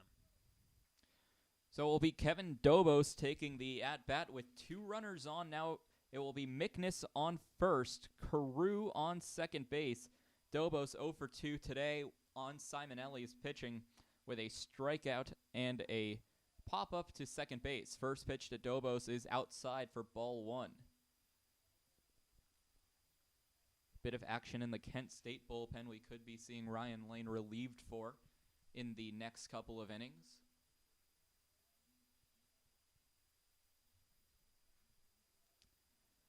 Dobos with a 1-0 count to him. Pitch from Alford. Swing and a miss by Dobos. He swung over the ball. Dobos, the redshirt senior from Marvin, North Carolina, not too far away from us here in Blacksburg. No, just about an hour drive to the south will get you to the North Carolina state line from here in Blacksburg. Definitely a lot closer than Kent, Ohio for Dobos, so a bit of a homecoming. Dobos will line one into right field. Coming over to make the play on it will be Gavin Cross. Tagging up and heading to second base will be Ben Carew. So runners at the corners with 2 outs after the fly out to right by Kevin Dobos. And this is a huge moment here for Kent State. If they can start trying to pile into this 5-0 lead, they could have a chance here. So runners at the corners and 2 outs for Cam Touchette. Touchette 0 for 0 today with 2 hit-by pitches. Very impressive. One off the leg, the other one it looked off the elbow guard. Probably going to try to avoid getting hit for a 3rd straight time here. I'm sure Touchette is thankful that Simonelli is out of the game in place of Peyton Alford. The first pitch from Alford, and Cam Touchette has to duck out of the way of that one. He is not having some luck with the Hokies pitchers today. In the Hokies' defense, though, Touchette is playing right on the line. You cannot get any closer to home plate. He has been all over that batter's box all day. Touchette went 0 for 3 in the earlier game. First cut by Touchette, and it was a powerful one, trying to get back at the Hokies pitchers who were pitching him close. Strike will even the count. 1 ball, 1 strike. He didn't have a whole lot of luck there in that first game. Why not crowd the plate and see if you can start getting on base? Well, Touchette now has an even count. 2 outs. This one's going to be fouled off into the terrace, hitting off the screen just before it gets into the crowd down the left field line. 1 ball, 2 strikes to Touchette. Touchette dealt with a bit of an injury last year, but before went 3 for 4 with 3 runs, 2 doubles, and an RBI. Off to a very promising start before COVID-19 shut down the season. Following Touchette, Colin Matthews on deck. Touchette takes a pitch high and outside. It almost looked like Carew at third base was making a break for home before having to back up when Dane Leonard, the catcher for Virginia Tech, stared him down with the ball in hand. Touchette, a graduate student here, able to play another year. Thanks to the COVID eligibility rules by the NCAA, last season did not count in terms of eligibility.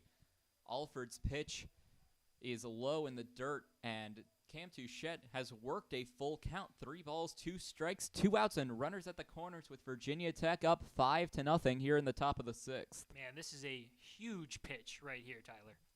6th pitch of the at-bat, and it's on a full count to Cam Touchette from Peyton Alford.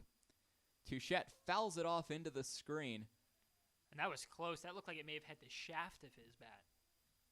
Either way, Touchette stays alive in the at-bat. 2 outs for Kent State, and you have to think heading into the back half of this game, you want to score now to at least chip away at the lead. Ben Carew for the Golden Flashes just 90 feet away, standing at third. Touchette, that one hits him. So he works a full count in 6 pitches, but the result remains the same, and it looks like Touchette is in a bit of pain, not really moving that right elbow, or excuse me, the right wrist as much, and he's taking a very slow walk out to first base. And our first base coach for Kent State will make sure that he's okay, and it looks like he is, but the bases are loaded after the hit by pitch. When in your life, Tyler, have you ever seen a player manage to get hit by a pitch 3 straight times? Not only that, I don't think I've seen a player get hit that many times and not want to charge the mound. Well, it's different pitchers. You're now at 2-1. And that, I believe, was the first one, at least looked to me, that he wasn't crowding the plate like the previous 2. I think the Hokies pitchers know that Touchette doesn't like to be pitched inside, so they're giving a lot of inside pitches. But either way, that will bring up Colin Matthews, the center fielder. Matthews 0 for 2 today, a fly out to right twice, once in foul territory. First pitch is a ball for Matthews. Matthews, one of the handful of players on Kent State, actually from the state of Ohio, from Lewis Center. 1-0, that one goes high. And now Alford looks to be a bit shaken. 2 straight balls, and dating back to the last at-bat, a hit by pitch. So a bit of control issues for Peyton Alford with the bases loaded and 2 outs. Alford trying to pitch his way out of a jam. And last year, Matthews second on Kent State with 3 extra base hits, the guy they would love to have up in this situation. Pitch from Alford. That one's a called strike just at the letters of the Kent State uniforms. 2 balls, 1 strike to Colin Matthews. And man, that was a close pitch there. He needed that call. It was a bit high, but right at the letters, that's inside the strike zone. 2-1 count. Here's the pitch from Alford. That one right down the middle of the plate. I'm not sure how Matthews held off at that one, but he turns away like he can't believe he didn't get the call. But in either way, the count is even. 2 balls, 2 strikes, 2 outs, bases loaded. Top 6 for the Kent State Golden Flashes. Man, what a pitch. Way to get back in this count. The pitch to Matthews. That's a line drive. Base hit into center field. Coming around to score is Carew. Mickness coming around to score as well. And Kent State has struck back with 2 runs here in the top of the 6th inning. And we talked about Matthews, like I said, second on his team last year with 3 extra base hits before the season was ended due to COVID-19. And here he is already in 2021 doing much of what he did last year, now with 2 RBIs in this second game of the doubleheader. A 2 RBI base hit for Colin Matthews. Sam Touchette, who was at first base, advances to third, so runners remain at the corners for Kent State with 2 gone. And that will bring up Sam Thompson, the catcher for Kent State. He's 0 for 2 in this game with a strikeout and ground out to second base. First pitch goes outside, and it seemed like Touchette wanted to break for home, as it could have been a wild pitch by Peyton Alford, who adjusts his hat and tries to shake off the nerves of allowing 2 runs. Man, what a big moment in this game when Simonelli went out. That run will go as an earned run for Alford. Pitch goes low, 2 balls, no strikes. Another pitch that looked like it could have gone either way, but this one goes in Kent State's favor. We're hearing a lot from both of those dugouts in this one. Umpires around the horn. First base, Lindy Hall. Second base, David Brown. Third base, Terrence Jones. And calling the balls and strikes is John Byrne. The pitch from Alford. That one is high and outside. Now 3 balls, no strikes, and the Kent State dugout is getting loud. And Touchette is getting real close to that home plate. Now you have to imagine that he's been given the red light. Wait and see if we can actually see a pitch thrown down the middle here. 3-0 count. Red light could be on for Sam Thompson. 0 for 2 today. Touchette flirting with home plate. Called strike. And Thompson was taking a step to throw the bat back towards the Kent State dugout before being called back to take another pitch from Peyton Alford. And Alford, a nice pitch there. He really needs to recover here to end this inning. Pitch from Alford. This one's a high bouncer in fair territory. Making the catch. It took a bounce. That was first baseman TJ Rumfield catching it off the single bounce. making the tag on Sam Thompson. Fantastic play right there from Rumfield. And that right there alone saves at least one run of Kent State. So an athletic play by TJ Rumfield stops the bleeding for Virginia Tech. We head to the bottom of the 6th inning. Kent State has struck back. It's 5-2 here on 3304 Sports. Welcome back. Bottom of the 6th inning. Virginia Tech led up 2 runs in the top half of this frame off a big inning by Kent State and a 2 RBI single by Colin Matthews. Ryan Lane returns to the mound for the bottom half of the 6th to take on Cade Swisher. Swisher done fantastic today when it comes to getting on base. Walked once in this game, 3 times in the earlier doubleheader. Ball taken low and inside for ball 2. First pitch of the Swisher at bat was a ball as well.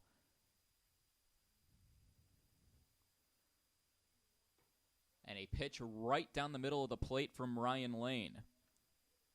Lane, 21 pitches in his appearance today. 12 of them have been strikes. Swisher, the native of Chesterfield, Virginia. And Swisher 0 for 1 today. He flew out to center field and drew a walk back in the first inning, made it to second base before the inning was ended back in the first. 3-1 count to Cade Swisher. Swisher line drives right field, racing after it, and making the play on the ball is Cam Touchette in right field for Kent State. An athletic play by Touchette just underneath the scoreboard here at English Field. He had to make up a good amount of ground there. That was not a very high ball at all. And that will bring up the second baseman, Tanner Schobel. Schobel 0 for 2 today, 1 for 2 today with a single in the first, and then a line drive right back at the pitcher. It was Colin Rommel at the time who made the play. First pitch is a ball to Schobel.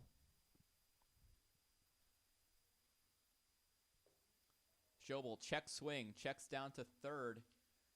The umpire at third did not make a call, so it was up to the discretion of the home plate umpire who calls it a strike.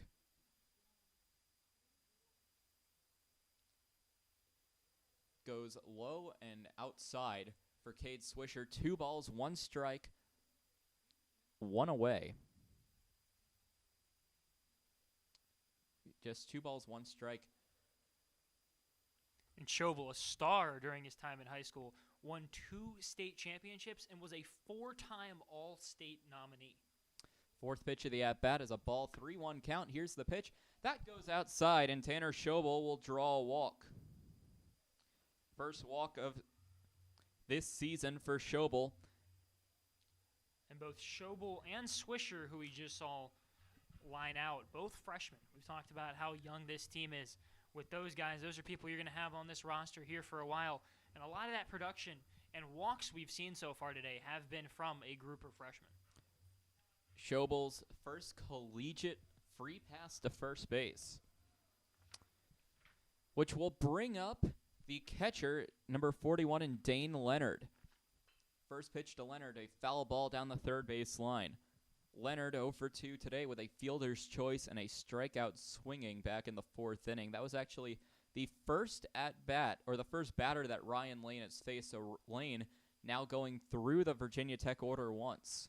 And here's another technical freshman here in Leonard. Lane checks over at first, does a couple of nods towards home, and here's the pitch. Leonard lines this one into right field, and that one will go foul, deep into foul territory. Last year, Leonard played 14 games for Des Moines Area Community College before deciding to transfer over to Virginia Tech. Well, Leonard will face an 0-2 count.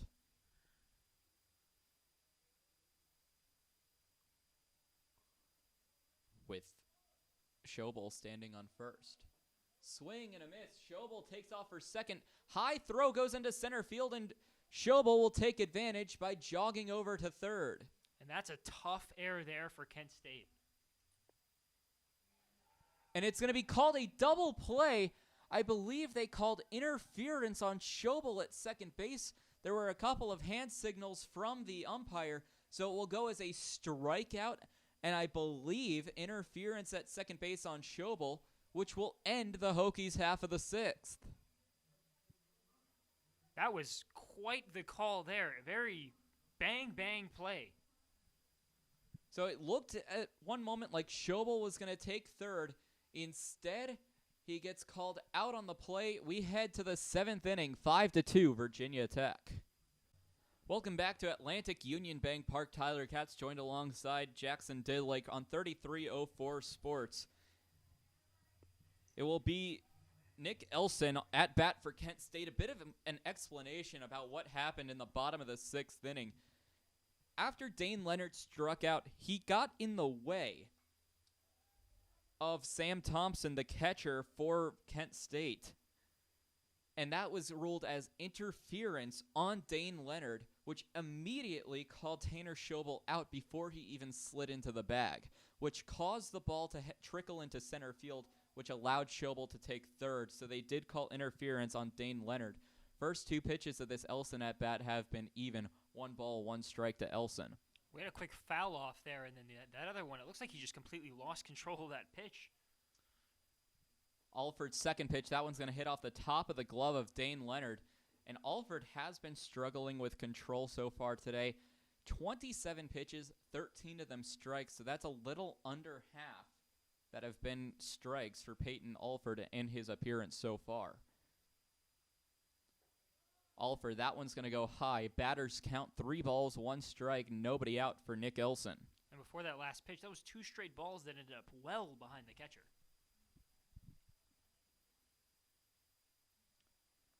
The pitch to Elson. Elson takes a healthy cut, swing and a miss. He can afford to do that with a 3-1 count. Count is now full to the first baseman of Kent State. Kent State looking to continue to cut into that lead. Elson swings and misses, chased on a high fastball, and Elson will go down on strikes. He's now 0 for 3 today, which will bring up the shortstop, Grant Vera. Man, and that was a beautiful pitch there. Vera is 1 for 2 today, a single back in the third inning, grounded out to third base in the fifth. The switch hitter coming up, looks like he will be going righty, going up against the lefty. High pitch by Alford and continuing to struggle with control. He did get a strikeout in that last one, but the last 2 pitches to Elson were both healthy cuts by Elson that just did not make contact. 1-0 from Alford is high, just above the letters of the jerseys for Kent State. 2 balls, no strikes, 1 gone. Like you said, Tyler, we're seeing a lot of lack of control here from Alford. Alford, 32 pitches, 15 strikes.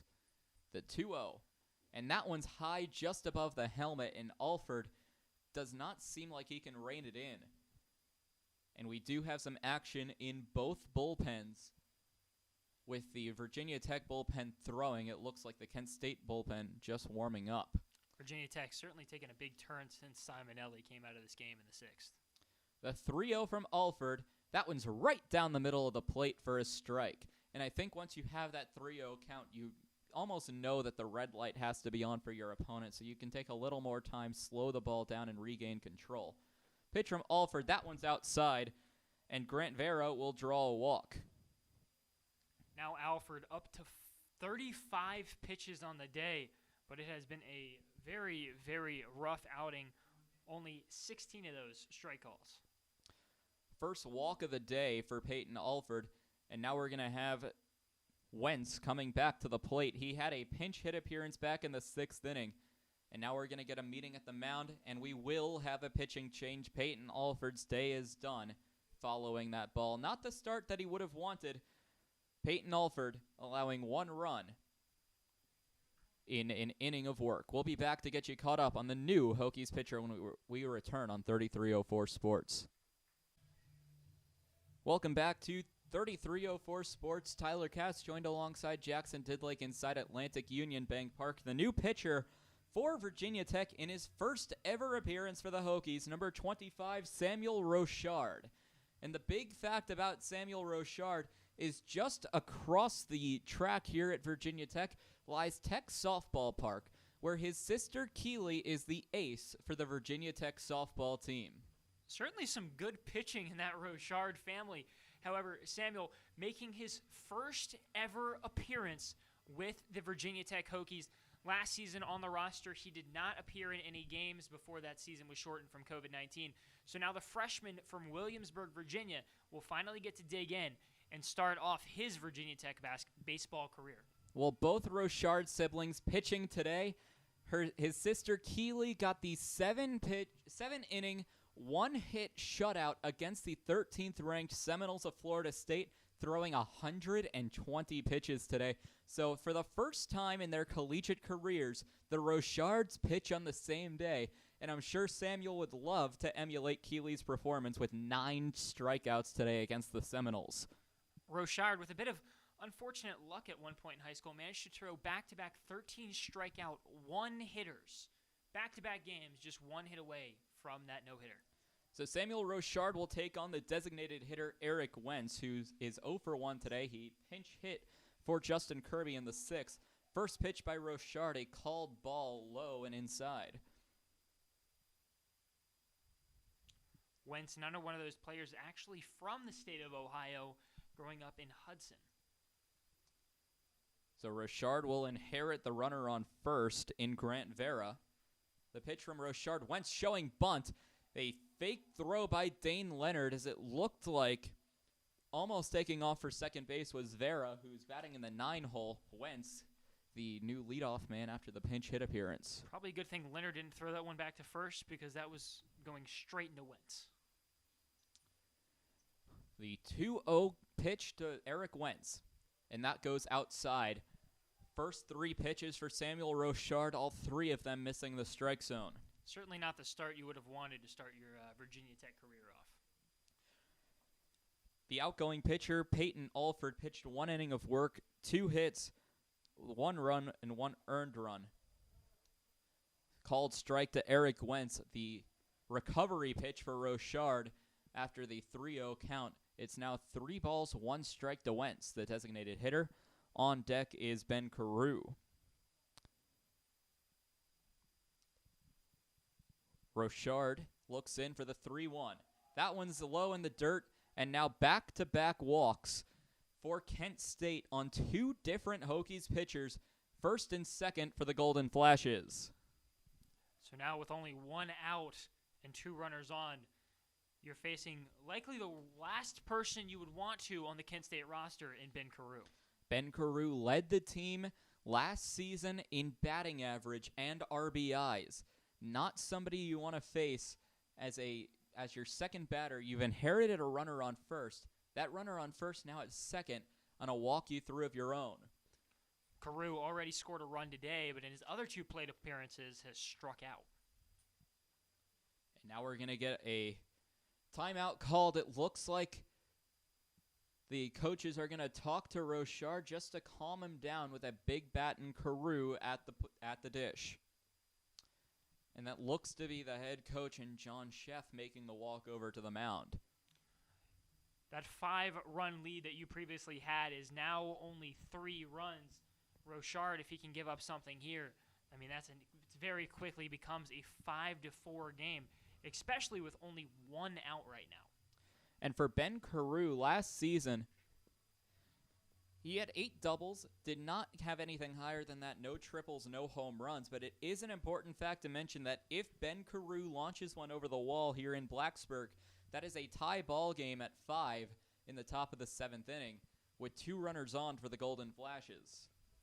With how this game started for the Hokies and how dominant it was early, it would be crazy to think at this point in the 7th inning that we would have a position where the tying run is at the plate for Kent State. Well, we'll let Virginia Tech finish their conversation at the mound. We'll return on 3304 Sports.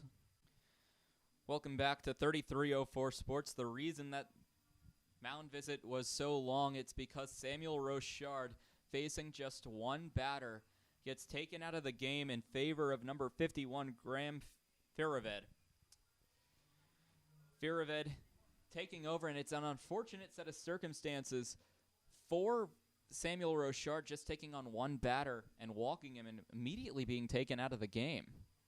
Well, it's a tough spot for him going up against a really, really good batter in a spot where Virginia Tech doesn't want to allow any more runs and let Kent State actually get this one close. Instead, they're going to rely on the sophomore from Virginia Beach. And last year, Farah was actually at Northwest Florida State, where he appeared in 3 games before he decided to transfer over to Virginia Tech and play some Division I baseball.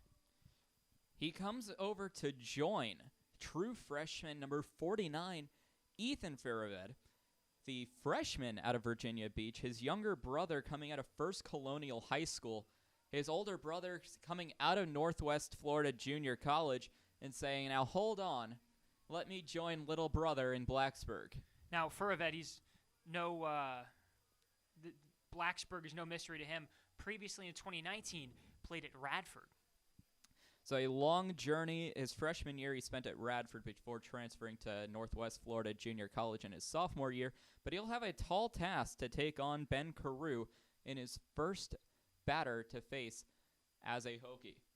First pitch is a called strike on the outside part of the plate, about belt high. No balls, 1 strike, 1 out. Kent State has 2 runners on. It's Wentz at first, Farah at second. Carew is certainly a tough opponent for your first ever batter. Farah looks over to second base. A throw down to first base. And I'm not sure what Wentz was doing so far off first with second base occupied, but a good throw by Leonard was not in time. Wentz safe at first base. It's good to see a guy like Farah who just came in being able to make that and have that connection with your catcher, to have a near pick like that. The pitch was a ball, so it evens the count at 1 ball, 1 strike. That pitch goes about thigh high, but outside of the plate for a called ball. 2 balls, 1 strike, 1 gone.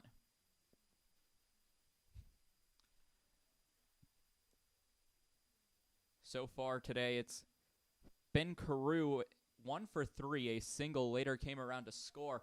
And that one's going to be a base hit up through past second base into center field. The red light has been put on for Farah, and the bases are loaded with 1 out for Kent State. A big spot for the Golden Flashes. Now the Hokies get very, very lucky there that no one crosses home plate. But now, with only 1 out and bases loaded, you're in a very, very tough spot, especially with a new Hokie on the mound. And now we're going to have another meeting at the mound to make sure Farah knows what he's dealing with in Justin Mickness. There is more action in the Hokies bullpen. Will we have another pitching change? We'll find out when we come back on 3304 Sports.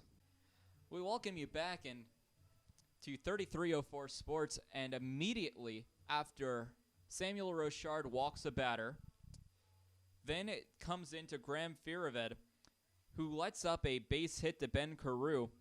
And it's John Sheff going to the bullpen again to number 12, Shane Connolly, the left-handed junior out of Huntersville, North Carolina. Formerly of the Citadel, where he played his freshman through junior year. Of course, that final junior year not fully counting because of the COVID-19 pandemic. But last year, he ended up playing in 4 games, tied for the most on the Citadel, and had a 3.29 ERA and 27 1/3 innings pitched. Now finally getting to dig in for his first action with the Virginia Tech Hokies. And not only is this the 3rd straight pitcher for the Hokies that is new to the Hokies, but it's actually the second. It's one of the second that has actually transferred to Virginia Tech as well. So we're seeing a whole lot of new fresh blood in Blacksburg today. Connolly holding opponents to a 189 batting average with the Citadel Bulldogs last season, and he'll take on Justin Mickness, who's 2 for 3 today with a couple of singles and a fly out to left. Bases are loaded for the Golden Flashes. Swing by Mickness is fouled off. It caught the bottom of his bat and fouled off towards the first base side. And what a tough spot to be put in for your first time with your new Division I baseball team. Bases loaded, 1 out, up 3. That is the lead run at the plate. Mickness batting .571 on the season, 4 for 7 in this series against the Hokies. Mickness Ground ball to first. That one flies foul. Ready to make the play on it was TJ Rumfield at first base, but all the runners that advanced to their next base having to take the jog back. It's an 0-2 count to Justin Mickness in a huge spot for Shane Connolly if he can get the punch out. And the lefty Mickness already 2 for 3 in this second game of the doubleheader. The pitch to Mickness. He swings and misses a big strikeout for Virginia Tech. Bases loaded, 2 outs for the Kent State Golden Flashes. We saw Virginia Tech have some issues with their pitchers going back and forth, but finally, for the first time in 3 batters, it looks like we're going to have the same pitcher for 2 straight batters. First strikeout since the top of the inning against Nick Elson. That was back when it was still Peyton Alford pitching. Now it will be Dobos. Dobos swings and misses a healthy cut.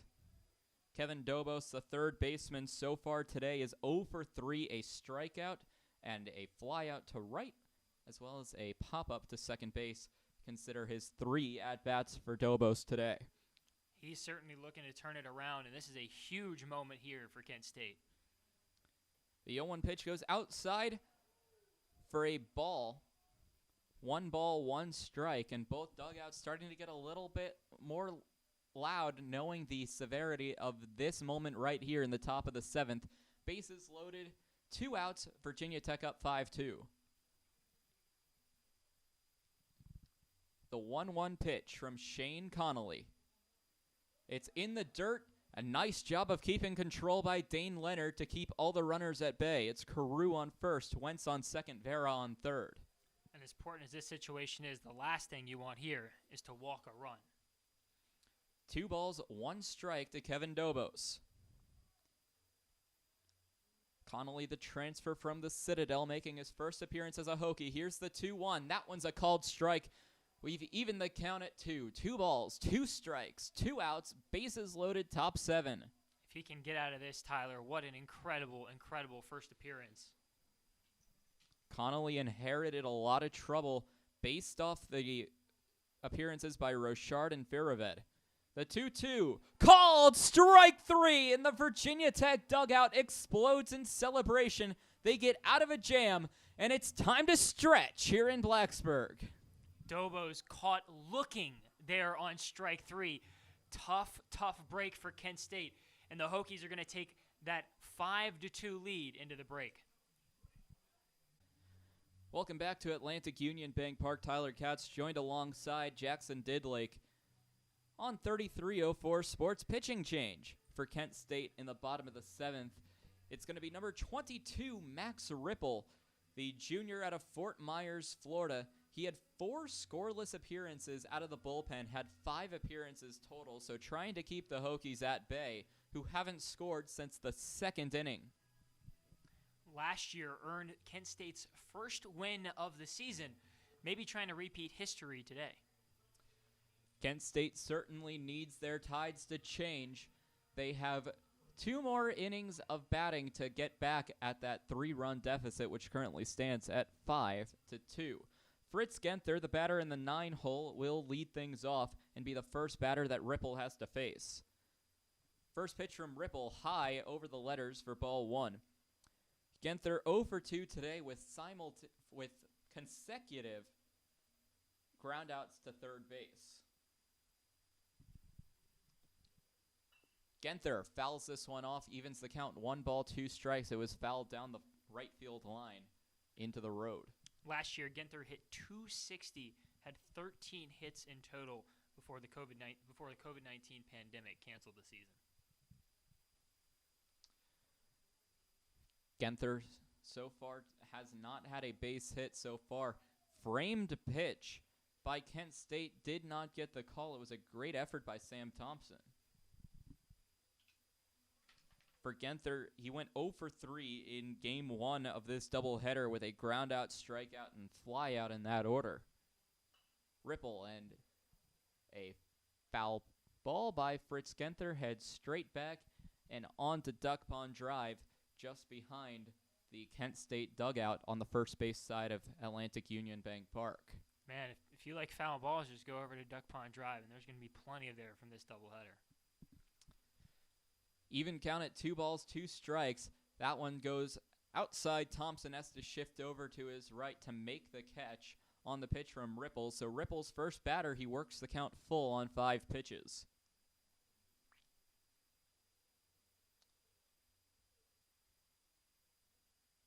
Ripple 1-0 last season with a 2.7 ERA. Another foul ball will hit the road here in Blacksburg.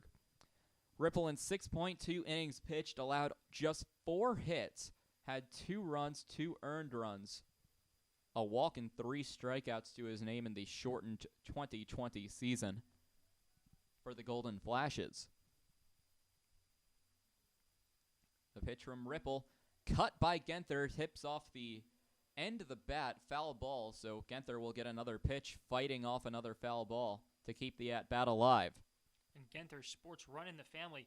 His father, pro BMX racer, and was at one point ranked the number 2 racer in the nation. Well, Genther trying to add on to the family name, but in a different setting at the baseball diamond. Pitch goes high and inside. Actually, Genther had to duck out of the way to avoid being hit by it, but it's ball 4 nonetheless, so Genther will draw a walk in the first batter faced by Max Ripple, the new pitcher of Kent State. And we're going to have flip the lineup card back to the top of the order with Jack Hurley taking the at-bat. Hurley, in his first game with Virginia Tech, the true freshman, 2 for 3 today, has scored twice. Certainly the appearance that I'm sure he was hoping for coming in. The true freshman out of Boalsburg, Pennsylvania, 2 for 3 today, a couple of singles, 2 runs scored. His last at-bat was a strikeout back in the 4th inning to Ryan Lane. First pitch to him is a called ball, and with a walk to Fritz Genther in the first at-bat, or the first plate appearance of this inning, you have to start to wonder, what is the accuracy of Ripple? It seems like that's been Kent State's problem all game here. Ripple will set and deal. Called strike down the center of the plate. Hurley shakes it off. And Genther almost looked like he was maybe trying to steal there. I saw a bit of a reaction by Kent State's shortstop in Grant Vera coming over to second base to cover up. But Genther stays put at first base after his walk in the last plate appearance. 1-1 pitch from Ripple is high and outside. 2 balls, 1 strike, and nobody out to Jack Hurley, the true freshman for Virginia Tech. And this one changed fast from bases loaded for Kent State to now you're threatening Virginia Tech getting their first 2 on. Virginia Tech leads 5-2, bottom 7. And the 2-1 from Ripple. Outside, now this one's going to be a stolen base attempt by Fritz Genther, and he's in there easily. Sam Thompson only allowed 1 runner to steal last season. He's already tied that with a stolen base by the shortstop for Virginia Tech. And that one wasn't even close to on time. A great jump for Genther there, and he's in there safe. So Ripple will now have to face a runner in scoring position with Genther standing on second base. A 3-1 count to Jack Hurley. Checks over on second base, and that one's a called strike. Hurley threw the bat back towards the dugout and started to jog over before the strike was called. We're full, 3 balls, 2 strikes. And man, that one did look like it was a bit outside. Nonetheless, cannot argue balls and strikes. John Byrne, our home plate umpire, called it a strike, so that's what it will remain. 3 balls, 2 strikes. Here comes the full count pitch to Jack Hurley. Swing and a miss, and Hurley will go down on strikes for the 2nd time today. Man, that one hurts. You think you have a walk, and just like that, 1 pitch later, you're struck out. Which will bring up Gavin Cross. Now, Cross does have the benefit of being the only Hokie so far this season to hit a home run. That happened in the 2nd inning of today's game. And he got all of that one, Tyler, all the way out to right field, right into the Kent State bullpen. Taking on Max Ripple, Genther trying to repeat what he did in the 3rd. Swinging a high fly ball into foul territory down the left field line. It will remain a foul ball out of play. No balls, 1 strike. Cross just has so much power in that bat. Ripple not only having to deal with the power bat and Cross, but a runner standing on second base in Fritz Genther. The pitch from Ripple. Genther takes off for third. The throw is not in time, and Sam Thompson looking over at the Kent State dugout as if to say, how was that not called out? But Genther stealing 2 bags on the same walk. Just another reason why you don't let Fritz Genther get on base. Man, there isn't many things more risky than trying to steal third base on a righty catcher. So they will leave him at first. No argument from the Kent State dugout. The pitch to Cross. It was framed beautifully by Thompson, but I believe Byrne, the home plate umpire, said that was inside. 2 balls, 1 strike to Gavin Cross. Cross, 2 balls, 1 strike. Here comes the pitch from Ripple. Cross lines this one into left field. That one's deep. It's back. Reaching up to make the play on it's the left fielder in Carew. Tagging up from third and coming home is Fritz Genther. So a run scores for Virginia Tech. 6-2 on the sacrifice fly to left. But that was a deep sacrifice fly. Of course, Cross wishes that one got out of the park for his second of the day, but that's textbook, exactly what you want to do there. And the Hokies have now extended their lead to 6-2. Well, it does not go against Cross as it goes down as a sacrifice fly, which does not count against you, which will bring up the power bat of last season for Virginia Tech in Kevin Madden. 3 home runs last season. He's still looking for his first hit in 2021, however. Madden, he's played fantastic on third base, made a lot of great plays there in that first game. The pitch from Ripple, Madden wanted all of that one, but the bat went over the ball. 1 strike, 2 gone. Base paths are empty after the Genther tag up and score on the sacrifice fly. Pitch from Ripple, another cut by Madden. Didn't get anything on it. Madden, a couple of bad swings so far, but one thing that he's only done once, and it was back in the first game, is strike out. So even though he hasn't gotten a base hit, he's put a lot of balls in play. It's only a matter of time for Madden. Pitch goes low and in outside, bouncing off the tip of Thompson's glove. Ball 2. And as strong as a hitter he was last year, of course the season was very, very short. He still managed to put together 5 multi-hit games for the Hokies. A 2-2 count to Kevin Madden from Ripple. Check swing, and it's a called strike 3, which will end the inning. We head to the 8th. 6-2 Virginia Tech, scoring in the bottom of the 7th. Top of the 8th inning here on 3304 Sports. Shane Connolly remains on the bump for Virginia Tech after taking over last inning. He's pitched 2 1/3 already. 2 strikeouts for Connolly. First pitch is a called strike to Cam Touchette, the right fielder. Touchette's had quite the day getting hit with the pitch all 3 at-bats today. We'll see if that trend continues with a new batter. That one is high, but down the center of the plate, 1 ball, 1 strike. Shane Connolly, the 3rd pitcher that Touchette has had to face today. And hopefully the first one that manages to not hit him. The 1-1 to Touchette, that one's high and outside, and it almost looks like Connolly is making an attempt to not hit Touchette by pitching outside, something we haven't seen from any of the Hokies pitchers today. He really does like to crowd that batter's box, though.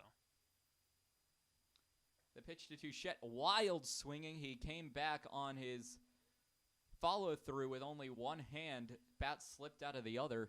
2 balls, 2 strikes to Cam Touchette.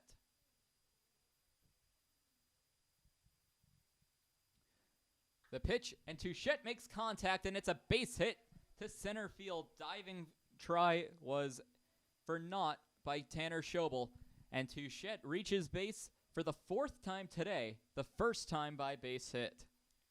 And just like that, Touchette has a chance to end this second game making first base every single time up to bat.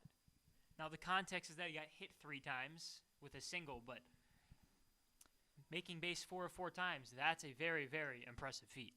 It will bring up Colin Matthews, who's 1 for 3 today with a single and 2 flyouts to right. Matthews batting .333, batting 286 on the season, 2 for 7 in the series against the Hokies. First pitch by Connolly runs inside for ball 1 to Matthews. And Matthews with both RBIs today for Kent State. 1 ball, no strikes after the first pitch to Matthews. Called strike down the center of the plate. Golden Flashes need to rally. They find themselves down 4 here in the top of the 8th. They're down to their final 6 outs. It does help that Cam Touchette stands on first. Connolly put some serious heat on that first strike. Count is even 1-1. Throwback to first. It was a side-armed pickoff attempt by Shane Connolly. Touchette back in safely. Action in the Virginia Tech bullpen. Nothing doing in the Kent State side. The 1-1 from Connolly. Swing and a miss by Matthews. A healthy cut that missed. That will put Matthews down in the count. 1 ball, 2 strikes. Matthews formerly played baseball and basketball in high school before ultimately deciding to continue to play baseball. Matthews last season batting .146. So far his mark has been better through 2 games. Pitch misses. Virginia Tech and their fans wanted the call. 2 balls, 2 strikes to Matthews. Thompson stands on deck for the Golden Flashes. Connolly taking a second between each pitch. Stares inside before dealing. Matthews swings and misses, so a punch out by Shane Connolly. His 3rd of the day. And that was a great facing a batter right there from Connolly. He really got Matthews swinging on all 3 of those strike calls. How's this for a stat? Shane Connolly faced 5 batters today. 3 of them have gone down on strikes. The other 2, a base hit. That is a fantastic start. Connolly, it's either strikeout or base hit. You choose your destiny if you're facing Connolly as a hitter. First pitch to Sam Thompson, the catcher for Kent State, is a called strike number 1. The junior from Bremen, Georgia. Kent State runner still at first base. Thompson, ground ball to third. The throw on to second, in time to first. Did they get it? Double play. Virginia Tech gets out of the 8th. A great 5-4-3 double play. And we head to the bottom half of the 8th inning. That was a fantastic play by Kevin Madden. And then look at Rumfield with a great scoop up at first on a very, very tough throw. Well, we'll be back for what Virginia Tech hopes to be their final appearance at the dish when we return on 3304 Sports. Welcome back. Bottom of the 8th inning here on 3304 Sports. Tyler Katz joined alongside Jackson Didlake. TJ Rumfield will lead things off in the bottom half of the 8th inning for Virginia Tech. Max Ripple returns to the mound for the Kent State Golden Flashes. Rumfield 0 for 3 today with a strikeout and strikeout, ground out, and fly out to left. First strike to him is a foul ball into deep left field foul territory. 1 ball, 1 strike to Rumfield. First baseman, the transfer from Texas Tech. And that's a base hit down the right field line. Rumfield's going to try for 2. The throw inside, and Rumfield will slide into second base with a double. Just what he was looking for there, about 2 feet from inside the line of that first baseline. A great hit from Rumfield. And Rumfield's first hit as a Hokie. He did not have anything before that appearance at the dish, going 0 for 7, or 0 for 6, excuse me. And that will bring up Tanner Thomas. Thomas 0 for 1 today, pinch hitting for Jonas Seegers back in the 5th inning. And what you may call a Corona senior. Thomas getting an extra year of eligibility due to the NCAA's ruling on last year's season. Here comes the pitch from Ripple. That one is called outside of the strike zone for a ball. 1 ball, no strikes to Thomas. Runner in scoring position for Virginia Tech, leading 6-2. Thomas originally playing at Tallahassee Community College before making the trip to Virginia Tech. Flirting with second base is TJ Rumfield, confusing Max Ripple, who throws another ball distracted by Rumfield, who seemed to be going back and forth between second and third base, playing a bit of mind games. He certainly has a healthy lead out there. Ripple looks inside to Thomas. The deal to Thomas. Thomas, line drive left center field. That one will drop. A base hit will hit off the wall. Around third and coming home is TJ Rumfield, and an RBI double for Tanner Thomas. Tech leads 7-2. The Texas Tech transfer able to get home for the first time. And on top of it, Tanner Thomas coming back this year after the COVID-19 pandemic, able to dig in, and Virginia Tech extends that lead to 7-2. Back-to-back doubles for the Hokies by Rumfield and Thomas. Drive another run in. 7-2 on 7 base hits for Virginia Tech. 7 base hits for Kent State as well. Not able to bring in more runs than 2 so far today. Virginia Tech just being able to get it done with runners in scoring position today. Which will bring up the designated hitter, Cade Swisher. Swisher still looking for his first hit of the season. A pitch goes behind the back of Cade Swisher. A wild pitch which will allow Thomas to take third. And I don't know if Thompson even had realized that pitch had gotten away until a couple of seconds after. It is officially ruled a wild pitch. Thompson seemed to have been stunned that the ball went by him after he heard yelling from the Kent State dugout. Swisher has a ball on him after the wild pitch. Another pitch goes low and inside, and Swisher up in the count. 2 balls, no strikes, nobody out, and a runner 90 feet away from home. With Kent State needing to make a last-second push here, this is about the opposite of how they would hope this inning would go. Pitch from Ripple, low in the dirt, ball number 3. And as we've mentioned all day today, with 3 balls, no strikes, you got to imagine the red light is on for Cade Swisher, even with a runner on third. And after no activity in the bullpen, it looks like some people are standing up for Kent State. Pitch from Ripple down the center of the plate for strike number 1. 3 balls, 1 strike to Cade Swisher. Tanner Schobel on deck for Virginia Tech. Here comes the 3-1 from Ripple. This one's lined into left field. Tracking over and making the play on it is the left fielder in Carew. Tagging up from third and coming home is Tanner Thomas, who scores. And two runs have now scored here in the bottom of the 8th as Virginia Tech continues to add insurance. Certainly not the performance Ripple was hoping for today. Now pitched an inning and a third and has allowed 3 runs in this one. A tough start to the season for the right-hander. If there's any consolation prize for Max Ripple, it's that the bases are now emptied after allowing 2 back-to-back doubles by Rumfield and Thomas. Will be Tanner Schobel, the second baseman. At bat for Virginia Tech, takes the first pitch for a called strike number 1. Another pitch, another called strike, so Schobel not swinging the bat so far and has an 0-2 count. Schobel 6 for 2 in this series against Kent State. That leads up to a .333 batting average.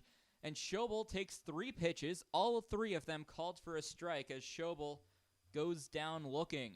That's about as fast as an at-bat you will see. So with the 3-pitch strikeout by Max Ripple, he'll now have to take on the catcher in Dane Leonard. For Ripple's sake, I'm sure he's hoping this is the final time he'll have to face against a Hokies batter today. Leonard ducks out of the way. A ball inside for Leonard. The catcher did not start in the first game for Virginia Tech, making his Virginia Tech debut in this second game of the doubleheader. 2 balls to the catcher for Virginia Tech. Taking over in place of Cade Hunter, who started the first game at catcher for the Hokies. Leonard, a transfer student from Des Moines Area Community College, takes another ball, 3 balls, no strikes. He's still considered a true freshman thanks to the eligibility rules that we've continued to mention. He went 4 for 32 with the Des Moines Area Community College Bears, but will draw a walk in 4 pitches to get on base. And Ripple has been struggling so far today, allowing 3 runs, but he seemed to have gotten no help from the Kent State coaching staff. That feels about as inconsistent as it gets. You go from a 3-pitch strikeout and immediately go into a 4-pitch walk. Ripple can be hot or cold. It depends on the batter, which will bring up Fritz Genther. Genther walked and came around to score in his last plate appearance in the 7th inning. First pitch runs inside. 5th straight ball pitch from Max Ripple.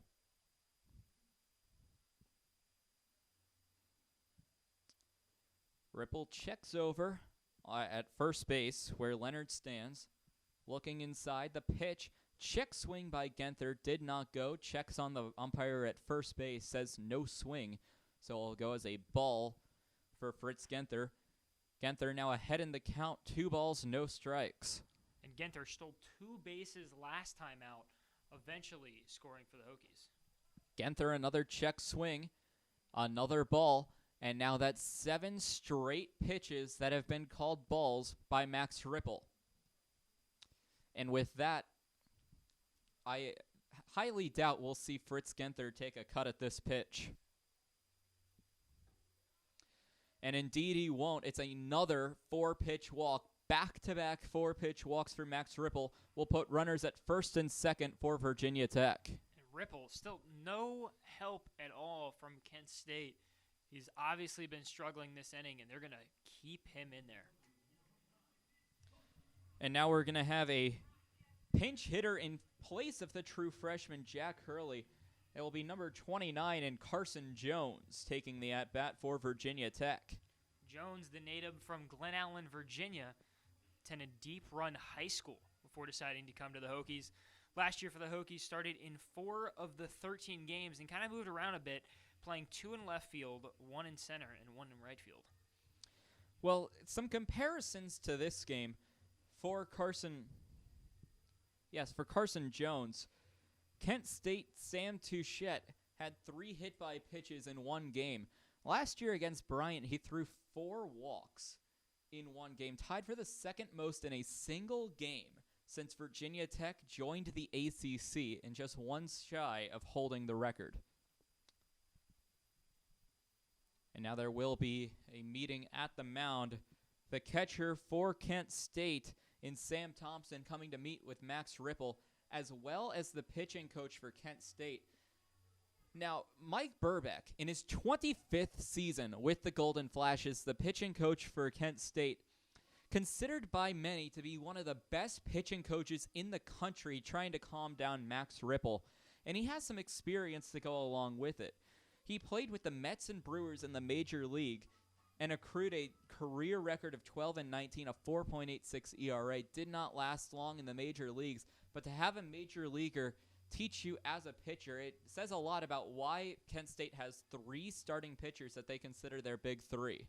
And it looks like his day is over. And this feels a bit overdue, Tyler. We saw 2 straight walks on 8 pitches. He's had a very, very tough outing this inning, and his day finally coming to a close. Well, it's what you would expect when you have one of Virginia Tech's leaders in walks last season in Carson Jones. He threw 6 walks last season. After back-to-back walks, his day is done. We'll get you caught up on the new pitcher for the Golden Flashes when we return on 3304 Sports. Welcome back to 3304 Sports. Tyler Katz joined alongside Jackson Didlake on the call. New pitcher for the Kent State Golden Flashes It's number 27 in Peyton Dietz. Dietz last year appeared in 5 games out of the bullpen for the Golden Flashes, through 2 2/3 scoreless innings against West Virginia, and then 2 innings of scoreless against St. John's. Now Dietz finally digging in for the first time here in 2021 against the Hokies, and hoping to get a bit out of a jam with 2 runners on and 2 outs, hoping that Kent State can finally escape this 8th inning.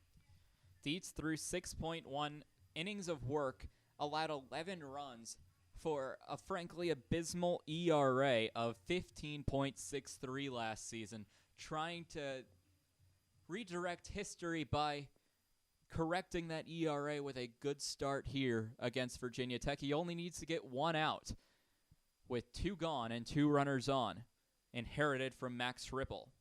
Carson Jones, the pinch hitter. First pitch from Dietz, called strike 1, had some heat on it as well. That already feels like it's the first strike we've seen in quite a bit of time, Tyler.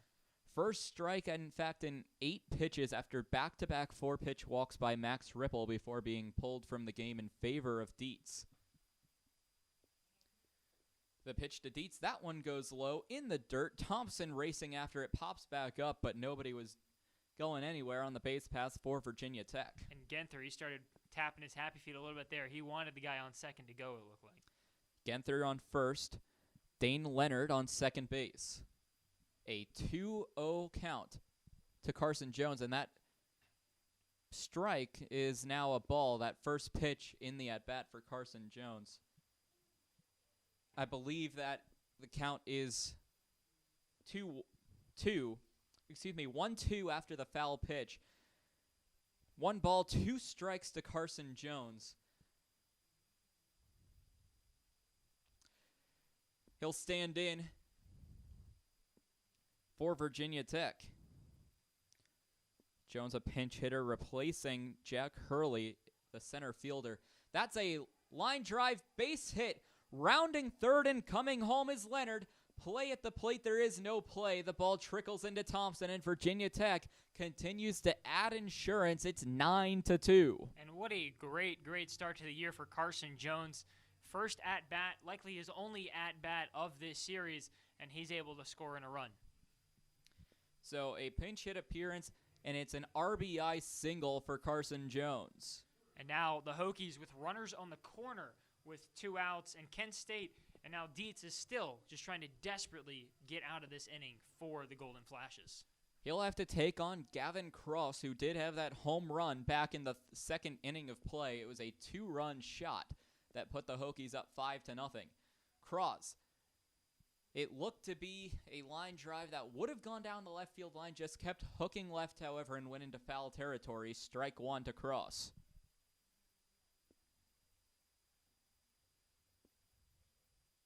Cross, one of the better power hitters here on the Hokies, as he displayed earlier going deep to right field. Cross takes a healthy cut, misses the pitch. Looked like it was just on the outside part of his bat. No balls, 2 strikes, 2 outs, runners at the corners. Virginia Tech adding insurance, 9-2. They've already scored 3 runs on 3 hits in this inning. Attempted steal. Carson Jones is in there, but it's not going to count towards any stats as it was called strike 3 on Gavin Cross. We head to the 9th. Kent State now down 7 after Virginia Tech adding insurance. We'll be back on 3304 Sports. Top of the 9th inning here on 3304 Sports. Virginia Tech holds a 7-run lead. Kent State's going to try to do everything in their power to escape Blacksburg, Virginia with a victory. Standing in for the Golden Flashes is a pinch hitter, Josh Johnson, in place of Nick Elson, the first baseman. And it looks like for Kent State here, it's already late in the game. You're down by quite a healthy amount. Why not put in some other guys and give them a shot in the batter's box? Josh Johnson did not see action in 2020. He's a sophomore from Gibsonia, Pennsylvania. First pitch runs inside. Shane Connolly remains on the mound, already pitching 1 2/3 inning of work.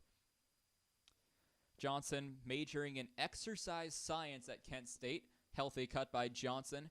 Swing and a miss. The sophomore did not see the field at all during the 2020 season. Of course, that was shut down due to COVID-19. So making his debut for the Golden Flashes today. Pitch runs inside, called ball, so 2 balls, 1 strike to Johnson. On deck is Jordan Stevens, another pinch hitter for Kent State. That he would come in place of Farah, the shortstop. Another pitch by Connolly inside. Johnson doing a great job of plate discipline. 3 balls, 1 strike. And what a big confidence booster this would be for not only Johnson but also Stevens. You can get on base to start your season. And now a fly ball into deep right field. There to make the play on it is Gavin Cross. So 1 gone. Kent State now down to their final 2 outs, which will bring up another pinch hitter for the Golden Flashes and Jordan Stevens, the true freshman from Cleveland Heights, Ohio, a suburb of Cleveland. He missed his 2019 high school season due to injury, but he had a Kent State verbal commitment in his sophomore year of high school, and he stayed true to that. Kent State has fully committed to pinch hitting right now. On deck for Kent State is number 5. Aiden Longwell. Aiden Longwell.